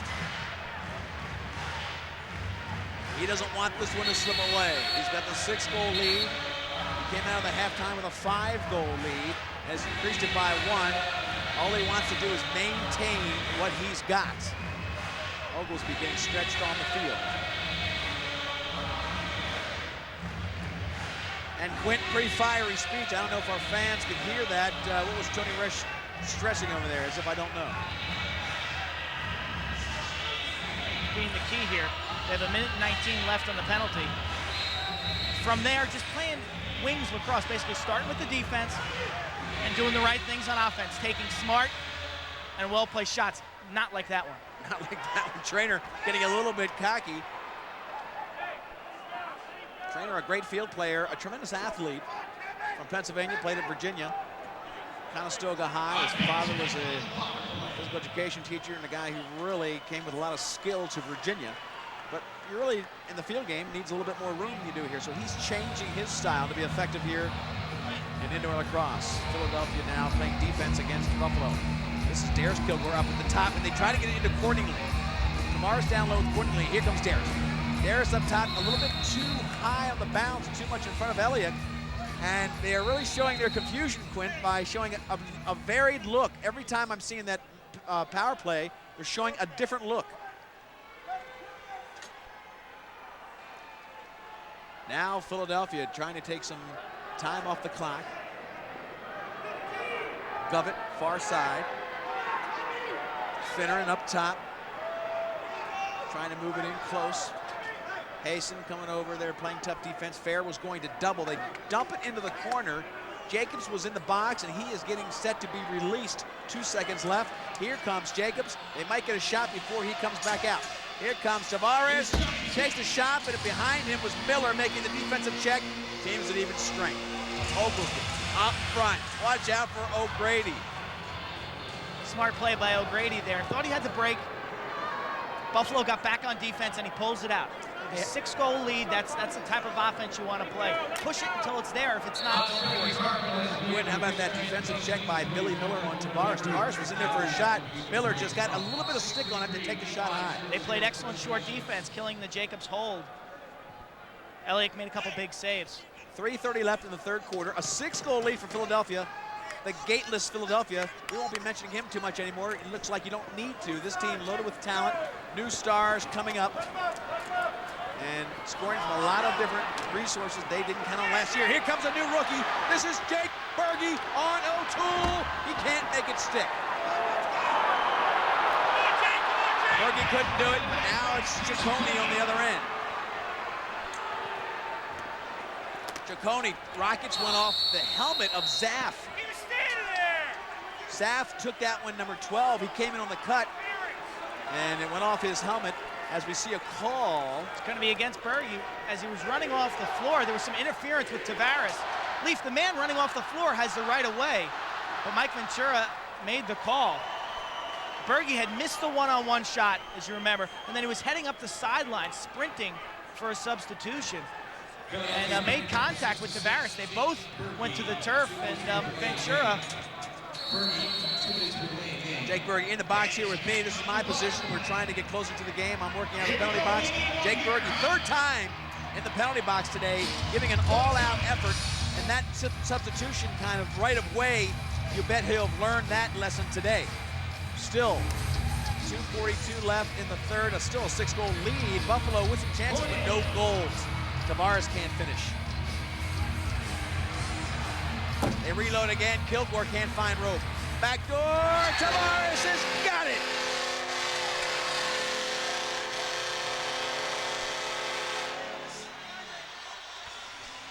Tavares has got the hat trick on a feed from Darius Kilgore. Beautiful look-away feed. And I think they're taking that one away. They're talking about it. Watch the far man away from Tavares. In there, look at Cordingley on the right. Watch Cordingley to the right. He's clear. That should be a good goal. Nobody was in the crease. Let's see what the talk is. Bill Fox going over and checking out. Looks like they're going to take it away from him. That's Tavares right there. If it counts, he's got a hat trick. Here it is again. It looks like Kilgore's going to shoot, and he does a beautiful look-away pass to Tavares, who one-touches it past the helpless Elliott. Really nothing he could do on that. When Buffalo gets the ball moving on that power play, they are devastating. That's Ventura on the left and Bill Fox. And Richie Kilgore behind him, a captain of the team from Buffalo. Quentin, I've got Tavares down for only one goal. That would be a second, I think, from my counting. Oh, actually, you're right, Leaf. That would be a second. He also had that no goal earlier in the game that I need to cross that out of my scoring sheet. Dallas Elliott talking to the side, and our replay showed, of course, there is no instant replay here, but there was nobody in the crease, and if that was the call, they got a little bit on the short end of that call. Bill Fox is the crew chief. You're looking at him right now. Mike Ventura along with him, and then, of course, Jeff Schrett. Three of the finest here refereeing this indoor game. Looking back door to Jason Luke. They couldn't get him cleanly. Philadelphia had some substitution problems, Leaf. They turned it over, and then they only had two guys on the floor. A little bit of confusion from the last call. Here comes Richie Kilgore in the finish. Back door, and again it's Tavares. This one counts. Tavares makes it 11-6.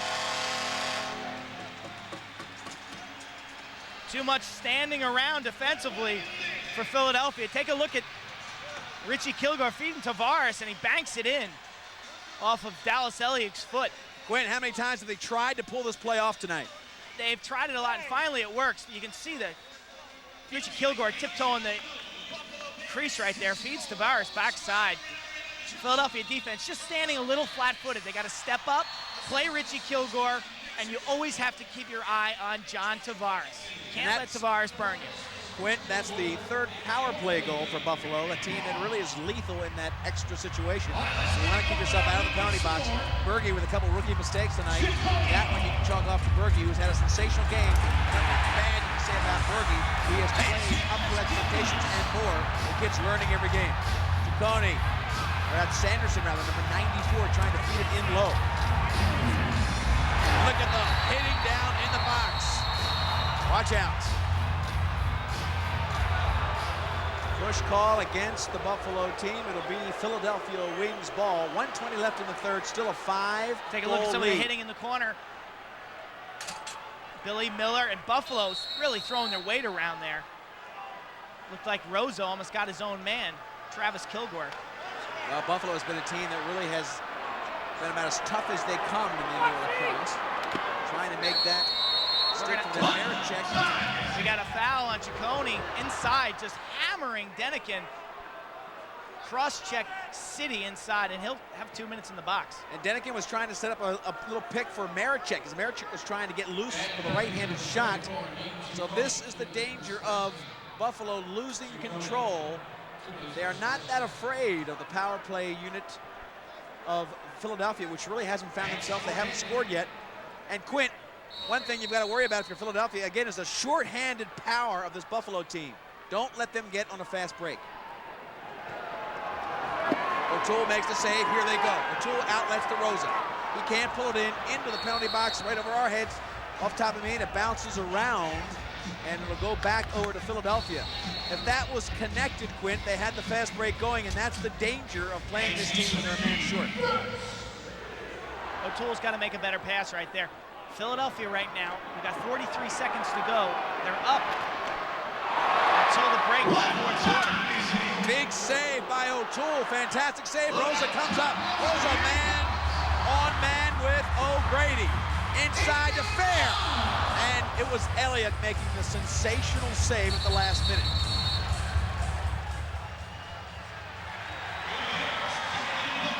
interference call against Bates. The ball will come back to Buffalo.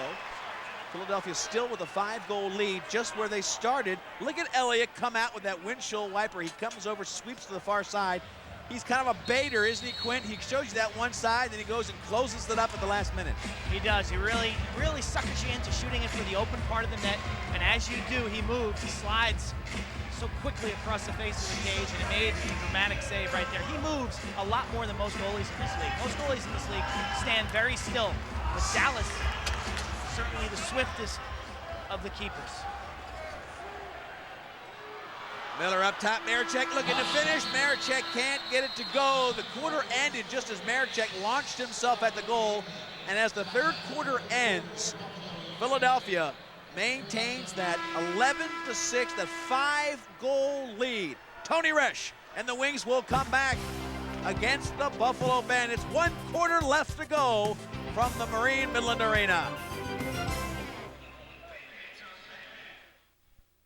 Experienced hunters realize being successful in the field utterly depends on being ready when that moment of truth comes.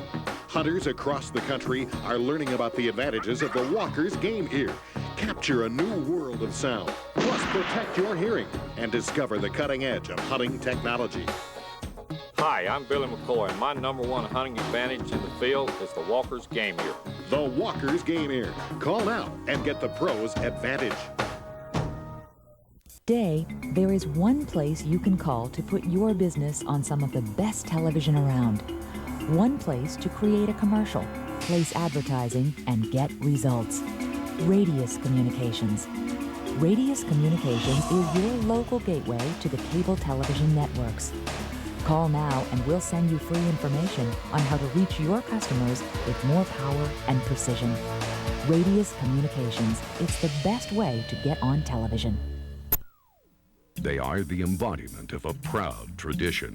They are proven winners who have earned an appreciation for the finer things in life. So when these Flyers alumni choose to enjoy a superior cigar, they come to Holt Cigar Club, an exclusive club offering an excellent selection of cigars in a truly exceptional setting.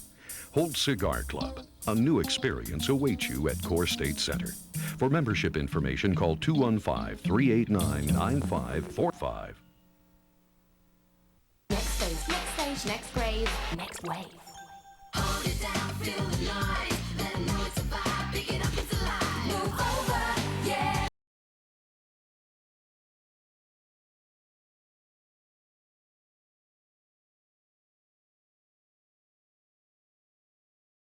Next stage, next grade, next wave. Generation next, generation next, generation next. We're back in Buffalo. The Wings stunning the crowd and the team in Buffalo. They lead by 5, 11-6 with 15 minutes left to go. This was the 10th goal of the game by Trainer of Philadelphia. In the third quarter, he sweeps across, makes it a 10-5 game at that point. Then, after Govett scored to make it 11-5, John Tavares leads his team back with a backdoor goal right there against Dallas Elliott. This made it an 11-6 game. Tavares scored the last goal of the game at this point as we get set to start the fourth quarter. The Resch now coaching the Wings bench on the one side. You see Greg Trainer there, 2 goals tonight. One shorthanded as they get set to start this fourth quarter. Good-looking rookie here as Philadelphia retools their team. Jake Berge, tremendous talent, number 66. You've got 91, Trainer, who showed he can do it all. Jacobs, 3 goals tonight, didn't score at all last year. And he will face off to start the fourth quarter. Jacobs 24 against Fair, number 4 for Buffalo. And Jacobs again doing a great job of commanding those faceoffs. Quint, that can't be ignored. Jacobs has done a great job of controlling the faceoffs. He has and usually does. And that'll be a big factor, especially now that Philadelphia has a lead. They'll be looking to use that 30-second shot clock every time down, take smart shots. O'Toole out of the goal queue, and it's wide open. Fair in there playing goalie. If they can get a shot, Trainer against Fair. Trainer's got to shoot now. They go back door and make it too hard. O'Toole finally got back in the goal, but for a moment, it was Tommy Fair in the goal. They looked for a too much of a fine shot selection when they had no goalie. Trainer should have let it go right away. Watch Govett now. He'll circle in front. Watch him get taken down here. He's looking for the hold call. Fair. Fair pulls him down. We had a good at, and here's O'Toole. This started the whole play, and Quint, they got the ball. That's where O'Toole was, lying flat on the ground. Watch Marichek get it. They got it back in, but did not take advantage of him being out of position. Trainer was the guy who should have let it go. As soon as he caught the feed from Marichek, he didn't, and that gave O'Toole time to get back in the cage. Richie Kilgore takes a shot on Dallas Elliott, who's been his normal first-team All-Pro self. They wanted to keep teams to single digits. I thought it was an unreasonable expectation, but so far they are right on target. 6 goals against as we go into the fourth quarter. With this wide view, you get a good idea of what's going on off the ball. Look at the hustle of the Philadelphia Wings off the ball. They're doing a great job covering their men in front of the cage. There's Kilgore initiates right now against Volker, maybe the best defensive player, and they try to get that quick stick on the backside. That's Tavares again. Tavares not really running a whole lot. Watch Luke fighting with Bates. Luke and Bates going at it, and they come off the field. Finneran, one-on-one, takes it, and it goes in behind O'Toole. Finneran with a patented underhand shot gets goal number 12, a 6-goal lead. O'Toole just let it go to his right, and what a great accurate shot, lower right on the goalie. This is signature Kevin Finneran sneaking it low. Key goal right there. Dallas Elliott makes a nice save against Tavares, and Finneran comes in and beats O'Toole with what I would consider a soft goal right there. You'd hope your goalie could make that save from about 10 yards on a low shot, but credit Finneran. We've seen him score on that so many times, and here goes Jacobs. Jacobs one-on-one, you got Miller to the side. Miller goes to finish, and he connects. Miller's got rope from Jacobs. Jacobs has been absolutely dominating on the faceoffs. There is no life in the Buffalo Bandits, a team that lived and died with tough physical play, walking flat-footed. Jacobs comes down. He's got Miller to the side, and Miller puts it home near side. O'Toole not very sharp in place of Cowie, and you've got a 13-6 game. This is really turning into the biggest surprise of a very early season. Billy Miller with only 1 goal last season in 9 games, and he scores here. He's one of those guys who've got to step up offensively. Certainly in the field game, the outdoor game, he's a scoring threat, but right there took the feed from Jacobs. Jacobs is playing his best game as a professional. Well, a lot of windows opened up with the absence of Gary Gait. A lot of guys getting a chance to shoot that normally would just be spear carriers for Gary Gait, right, Quint? They normally don't get shots when Gary's on the field. And they're taking the right attitude in this whole situation, Leaf. It's an opportunity for these players to show how good they are. Marichek comes in, he takes a shot, and O'Toole makes that save, looks for the outlet. Goes near side, that's gonna be tough out of the box. Ball bounces back in, they can't quite get a clean fast break. Following it up, looking for Darris to take the shot. He wheels around, gets mauled by 2 players, O'Grady being the last, and then bounces in under Dallas Elliott. Chalk it up, goal number 7. It's back to a 6-goal game.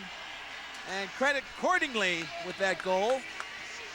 Troy Cordingley's been quiet all day. This is Kilgore dodging right-handed in front. He loses it. Cordingley picks it up and tucks it past Elliott. Defensively, you really got to tighten up right in front of the cage. Cordingley in the right place at the right time. He has been extremely quiet today, Leaf. He's coming back after that ankle tendon problem. He's really not been himself today. Troy Cordingley is usually more of a factor. Buffalo still trying to find their new look. They've got Les Wakely, a brand new coach. As you mentioned, Cordingley coming back. They haven't had all their players there. Tommy Fair just coming to terms with his contract. This team is learning some of their old lessons in game conditions, but take nothing from Philadelphia. They have done everything they wanted to do in their game plan. They now lead by 6. Tavares. Kilgore and Volker are tied up. Kilgore was holding Volker's stick, and then Kilgore grabbed him by the helmet and held on to him. Fox jumped in, and it was almost as if Kilgore's glove was stuck in Volker's face mask. He should get Kilgore for something here. Volker showed a lot of restraint here. I'd be surprised if they send Volker in. He didn't touch him. I was watching the entire scenario. Well, it looks like Volker will get it now. You'll see Volker up top. There they are in the middle of the screen. They get tied up, and you see Kilgore reach for the helmet, and he gets his hand in. Now, I don't see what Brian Volker's doing incorrectly right here. He's trying to get Kilgore off of him, You ask him right now, Leaf. He didn't touch Kilgore.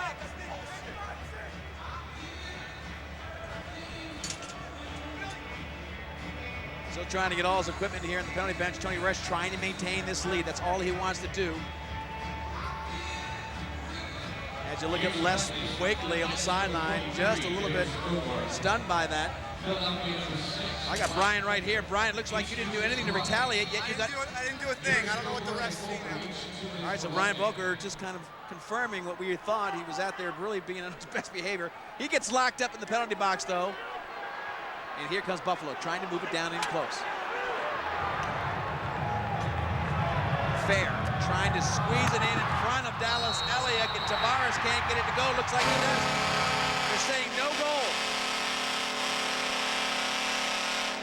Another goal by Tavares waved off. This could be his second or third of the night. They move it into Tavares, who gets mugged from behind. Now look, he puts it to the feet of Elliott. Then Richie Kilgore comes in, and they say no goal. You can see Schlett on that view. You can see him take the whistle up to his mouth. Why, I don't know. Nobody was in the crease. Coach looks, Les Wakely, a little bit stunned by this whole game. I'll tell you what, Les Bartley would have already lost 5 pounds. That's how active he was. Different styles. Les Wakely has won 5 of the last 6 major championships. He's a good coach with a great track record. First year in the indoor lacrosse league. 10:33 left in the game. Not a good possession right there for Philadelphia Leaf. They want to show some discretion and use the 30. That time Oglesby, a little over-aggressive, went to the net, kind of forced the action a bit too much. A little over 10 minutes left. Leaf Elsmo and Quinn Kesselnick, our National Lacrosse League coverage in Buffalo. Buffalo being stunned at pretty much an intact roster from last year. Down by 6 to Philadelphia, who is minus the league MVP 3 times running and a 4-goal-a-game guy in Gary Gait. Philadelphia showing they have tremendous athletes all the way across the roster. Trainer, young talent, second-year player, takes a hard shot and just misses the perimeter. That was a nice 3-on-2. Jacob set that pickup for Trainer to work to his strength, to his left hand. It was there. He just missed the net. Elliott on the far side takes one there as Buffalo gets roped. Goal number 8, and they're back to within 5. Plenty of time left, 9:46. Dallas Elliott, he'll go coast to coast. He won't come out. And Tavares will come down the field. Look at that beautiful pass by O'Toole, right on the stick. Tavares breaking out of the box on the substitution. Gained the advantage over Philadelphia. There was about a 10-yard spread he had, and O'Toole put it right on his stick. You really got to give Pat O'Toole a lot of credit for that pass. And how about that shot, Quinn? Tavares had Elliott with 2 major fakes. The last one got Elliott coming up out of his stance, and then he buries it down low on the hip side. Game now 13-8, 5-goal lead, 9 minutes left, and Buffalo getting recharged with 2 straight goals. One by Cordingley, one by Tavares. Tavares has scored 2 of the last 3. Gabrielson's going to be hit with a flag here. He hit Tavares high after this shot, and he's going to have a seat in the box. Gabrielson got a little stitch work done to his eye in the first half after that fight. Major cut over his left eye, and here how it gets going. Gabrielson, number 8, look, takes a high shot to the Buffalo player, and that was a shot that really was deserving of a penalty. Gabrielson now in the box. Volker's time was up, so he is back onto the field. Shots on goal right now, Buffalo 40, Philadelphia 42. Very close in that department. 5-goal lead for Philadelphia, but here's a power play. And Quint, maybe the most important power play of the game. Yeah, they've tinkered with this power play lineup. They've scored 3 times with 5 chances. It's been a couple long chances with that 5-minute foul earlier.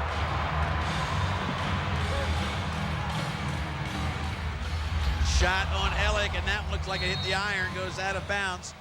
This Buffalo team 3 for 5 on the extra man. Dallas Elliott used to going the full 60 minutes. Now Billy Miller will take some air out of this. He wants to use the full 30-second shot clock. Finneran comes in. You can hear Gary Martin on the sideline, an ex-wing, now assistant coach Johnny Nostrin, along with Tony Resch. Wings, a very tight family unit, as are the Buffalo Bandits, two of the premier programs in indoor lacrosse. Well, they just bury it in the corner, knowing the shot clock has evaporated. They've got fresh legs on for defense. Oglesby, Miller, Volker, O'Grady. The only guy missing from the first team man down, Scott Gabrielson in the box. About a minute left in the penalty play as Rich Kilgore unloads from up top, and it was Dallas Elliott making the big block. Not a great shot, Quint, when you've got all those shooters in there.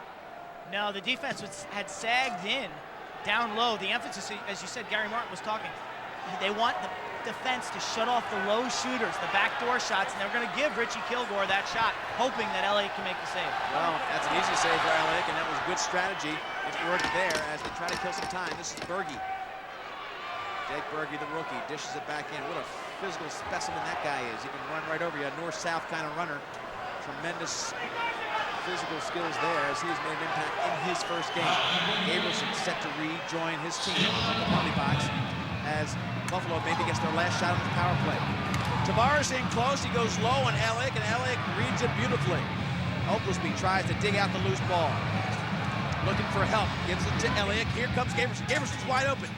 Elliott cannot see him. Gabrielson still wide open.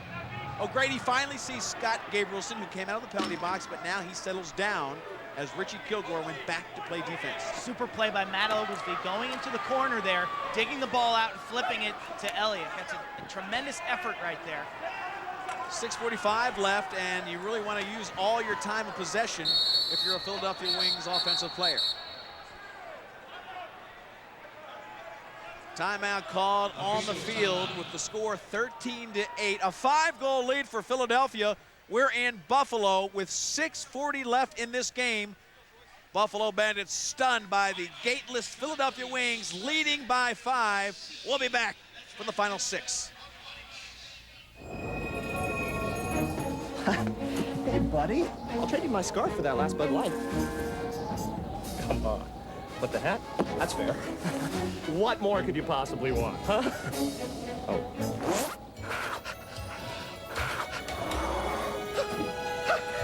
You got a raw deal. For the great taste that won't fill you up and never let you down. I never said it was the last one. Make it a Bud Light. Let's see. It says here you're lazy, highly unmotivated. You have a problem with authority. Yeah, I've got 2 references that proves that. Well, the only thing I can say is, you demand! You demand! For the great taste that won't fill you up and never let you down, make it a Bud Light. Technically, I can't give you a raise yet. You're right, policy, schmolicy. Are you ready to lose weight, burn fat, tone up, and get into shape? Elliptical training is a brand new, proven way to get you there. And no home elliptical trainer is a better value than the Powertrain. Compare for yourself. Powertrain has every major feature of those higher-priced home and club elliptical machines. Elliptical motion for a smooth, low-impact ride. Upper body workout for a more effective cardiovascular exercise. A compact and portable design for easy storage. Rear locomotion drive with 8 levels of power shift resistance and a 3-setting power incline for a more varied workout. I've actually lost 20 pounds. I've gone down 1 dress size. The Powertrain was the answer. Powertrain will put you on the fast track to a sleeker, leaner, and more sculpted new body right away. Call now to order your Powertrain for just 4 easy payments of only $49.95, or send a check or money order to the address shown. Order yours now. The Bronc Riding Steer Wrestling International Championship Rodeo lassos its way into the Core State Spectrum from January 30th through February 1. Tickets are on sale now at the box office, all Ticketmaster locations, or charge by phone at 215-336-2000. Rodeo at its best at the Core State Center. Here we are back in the Marine Midland Arena, and this is the score by quarters. Look at the second quarter, folks. That's the whole game. Philadelphia wins 7-2 in the second. Every other quarter, deadlock, 2-2. It was that second quarter, the quarter that had the brawl in it, 3 players from each team ended up in the penalty box, and Philadelphia won the war. A lot of time left, though. 6 minutes, 27 seconds. If Buffalo can continue to score, they have scored 2 straight. Cordingley and Tavares, the last 2 guys to beat Dallas Elliott. Great motion offense around Elliott, and they go into the crease violation as they try to put one into the back of the net. You had a pair of 24s locked up there. Luke taking it to Peter Jacobs, and Jacobs does a nice job against Luke, really one of the main threats as a Dodger that Buffalo has. Philadelphia will take some time now with their offense. Peter Jacobs continuing to impress everybody. Finneran looks to get inside and can't get it to Govett, just picked out of the air by Richie Kilgore. Kilgore and company now push the ball up. Here's Jason Luke, who has looked good despite his injury. Had some ligament problems as they push it in, trying to get to Dallas Elliott, and they finally get it off.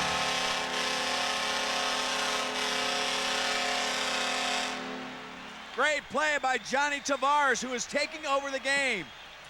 4 goals on the game, 3 of the last 4. And Quint, as always, when this team needs a hero, it's number 11. Richie Kilgore sends the ball in front. The pass goes through, and there's Tavares. Watch the skill here to scoop this up with a man on you and have the athletic ability to withstand the guy draped over your back, to scoop it, and then to put the ball in the net. Just a super effort by John Tavares. And that makes the lead a 4-goal lead for Philadelphia. Plenty of time left, 5:25. Philadelphia trying to use the clock. Miller will just take some seconds off, precious seconds if you're a Buffalo Bandits player and fan. Philadelphia in control from the second quarter on. They actually opened up the game with a 2-goal lead. Then Buffalo tied the game in the first quarter. It was 2-2 then. And again, the second quarter was the decisive one as they take a shot on O'Toole and can't get it to fall. Maricek cutting in, can't collect the ball. Here goes O'Toole looking for an outlet. Can't get the fast break outlet as Volker was back there to match Johnny Tavares coming out of the box. And Quint, there looks like they're matching up Volker on Tavares coming out of the box to take away the fast break. That was nice defense by Volker to get back, because O'Toole's really looking for that long pass right now. 4:39 left. Big offensive possession for Darius Kilgore and company. Kilgore tries to get the bagpipe. Elliott had the angle cut perfectly. Shot clock down to 1. They better get it on something on pipe. They cannot do it. Philadelphia ball and hopefully 30 seconds. It's going to be a loose ball hold against O'Grady. Tied up Shaden Santos in the corner. Watch this right there. He makes a nice check, but then he wraps around him, and there's Booza coming in to try to get the loose ball. So it's a reset right now. Buffalo's got another fresh 30. And they need a goal big time here. They've had Tavares carrying the team. Great shot in close by Travis. Kilgore can't get it to fall. Here comes the Philadelphia Wings. They've got some trailers. Volker to one side, other side, looked like they're trying to finish, couldn't do it.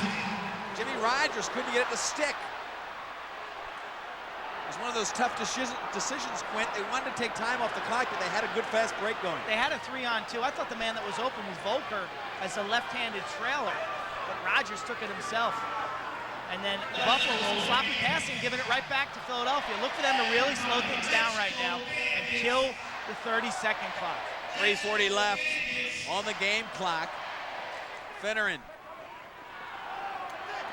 4-goal lead for Philadelphia. Finneran taking a shot with about 5 seconds left in the game. Shot clock rather. Maricek can't get it off in time. O'Toole looks for the fast break immediately. Then gives it off to Tavares, who was right to his left. Tavares was not coming out of the box. 3:20 left. 4-goal lead for Philadelphia. Tavares needs one here, so does Buffalo. Coming in close, the big check on Kilgore gives it back to Elliott. As you get tired, that Buffalo offense is so tough. Greg Trainer coming down, looking to take time off. He might have a shot. Gives it back to Luke. Luke's got Richie Kilgore. Richie Kilgore on Elliott. Kilgore, Elliott. And Elliott makes the save. Tremendous defense by Philadelphia to come down and run him off the ball. That was Jake Berge, Quint, who took away every opportunity except a shovel shot.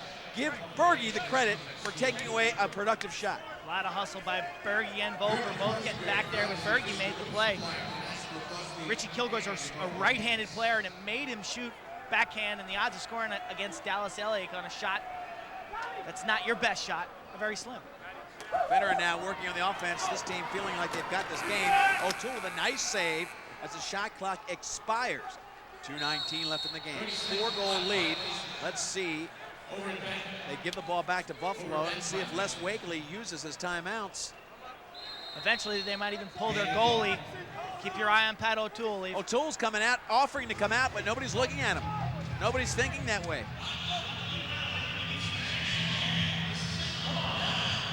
Fair in close. He had a finishing shot, but it went just wide. We're under 2 minutes right now as Buffalo continues to put pressure on Dallas Elliott. Far side again, and both times it was Travis Kilgore this time again, missing the goal. Oglesby doesn't need to shoot. Let's see what he does. Backside to Oglesby, who goes beyond the goal. Picked up by Denikin. He's got 19 on the shot clock. 140 on the game. Coach is yelling that it was a save, trying to get a fresh 30. They're not going to get it. Jacobs gets it out front, but he misses it. This is Cordingley getting it downfield. A fast break to Darius Kilgore. Ciccone. Ciccone can't pick it up cleanly, and the ball will go into the corner. 1:19 left. This is going to be a Philadelphia victory, a stunning victory to open up the season. They talked to Quint about keeping him in single digits. Right now, Buffalo locked in at 9. They have done their job. They really have. It has started with the defense, and then it has come with some timely scoring from some unusual sources. In close, Jake Berge again with 2 fakes. Nobody's sliding in defensively. Jake Berge puts this one away. If there was any doubt before this, there's no doubt now as the crowd starts leaving the Marine Midland Arena. This team has stunned the Buffalo home crowd. I tell you what, poor communication defensively for Buffalo, leaving Berge all alone in front. His second goal of the game, that'll ice it. What happened was Tavares was cherry picking, and no one covered up on Berge. Tavares was trying to get the fast break. He was up at the midfield line, so in effect, they were playing man down. But the rest of the guys didn't understand that, and Jake Berge was left all alone.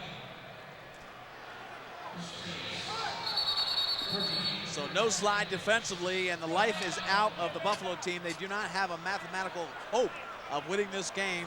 They are losing by 5 now. That may be the way it'll end up. 48 seconds left. Les Wakely, very calm and cool, sitting over there. His predecessor, Les Bartley, would have lost 20 pounds by now, but Wakely's era begins. The Wings are leading by 5. We've got less than a minute left. Did someone say Wings? Get tickets now for the Wings home opener versus Gary Gait and the Baltimore Thunder. This year, get ready for more scoring. Bring it on. More hitting. Bring it on. More action. More excitement than ever before. The Wings take on the Baltimore Thunder. Friday, January 16th, 7:30 at the Core State Center. Tickets start at just $13. Available at the box office and Ticketmaster. Get ready to take off. Bud Light presents the high-flying Philadelphia Wings. Get on board. You know how you hear some words and you think you've seen them before? Investments. Right. They manage money. Serious. And you see them again. Performance. Here. There. Not just any mutual fund. Yeah, that's it. Warburg Pincus Mutual Funds. They manage money. Right. Warburg Pincus Family of Funds. We're back at the Marine Midland Arena in Buffalo. Just moments ago, stuck home yet another goal to make it 14-10. Let's take a look at it. They're in double digits. Again, Tavares in tight. The ball bounces out.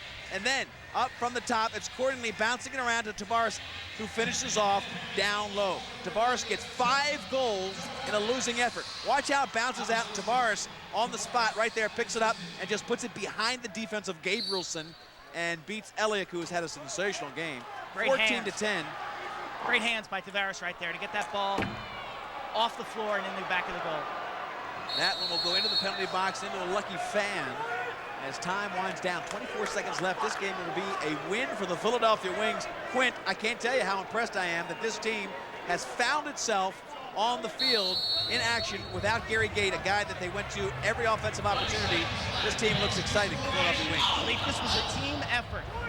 They played defense as a team, and a lot of different players scored, and they got some key goals from some score is going to look a little closer than the game actually was. 14-11. Tavares is going to end up with a huge game. Tavares got yet another goal, garbage goal out front. He's a tremendous player, but this team, these goals matter little, as you can well imagine. 14-11, 3 goals needed to tie it, and only 12 seconds left. Philadelphia's going to call timeout. Timeout for Philly. He wants to make sure that there is no way they let this one go away. You know, Quint, they did a great deal here as you look at the Philadelphia sideline. One of the neat things about this team is not knowing that they didn't really know their identity this year. They brought everybody on the roster, the 6 non-dress players, 7 non-dress players. They flew them all up here for this first game.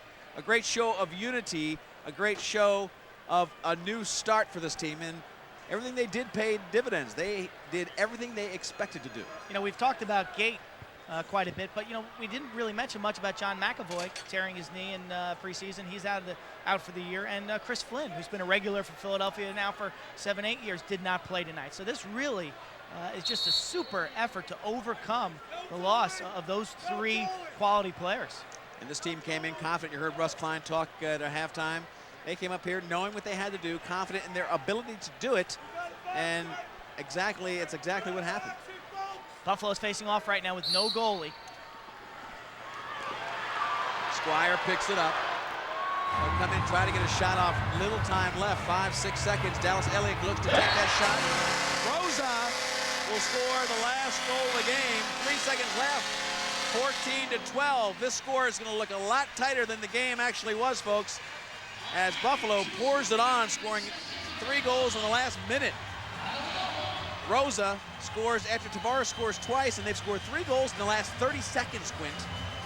Just it shows you the explosiveness of Buffalo, and it's kind of like Philadelphia stopped playing when Jake Berge made it 14-9. I think this team from Buffalo was a little flat, too. I don't feel like they've practiced together that much. They didn't come out with their normal fire or their normal stick work around the crease. But hats off to the Philadelphia Wings. Nobody can deny them this tremendous victory. Maybe the biggest victory in their storied history. They lost Paul Gait 3 years ago. They lost Gary Gait this year. And this team went ahead and beat one of the best teams in the National Lacrosse League, the Buffalo Bandits. A lot of heroes in this game. Peter Jacobs had the 3 goals and commanded the faceoffs. Berge came up huge as a rookie, scoring twice, playing great physical defense. Govett scored. Miller was in effect on the offensive end, and of course Maricek was there when you wanted him. Willie will take a short break and come back with our final comments from what has become a tremendous win for the Philadelphia Wings. Finals 14-12. Come back for the final. Hey, buddy. I'll trade you my scarf for that last Bud Light. Come on. But the hat? That's fair. What more could you possibly want, huh? Oh.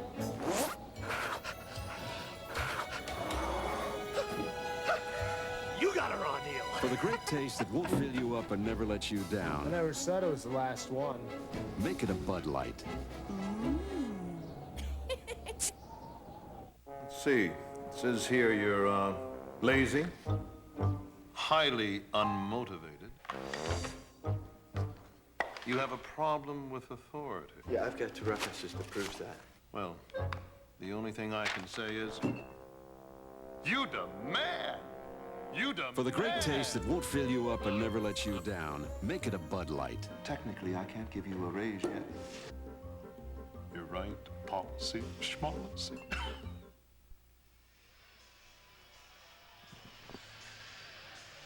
The National Lacrosse League has been brought to you by Bud Light and by Brine Lacrosse, the official equipment supplier of the National Lacrosse League. What a season opener. The Philadelphia Wings winning 14-12.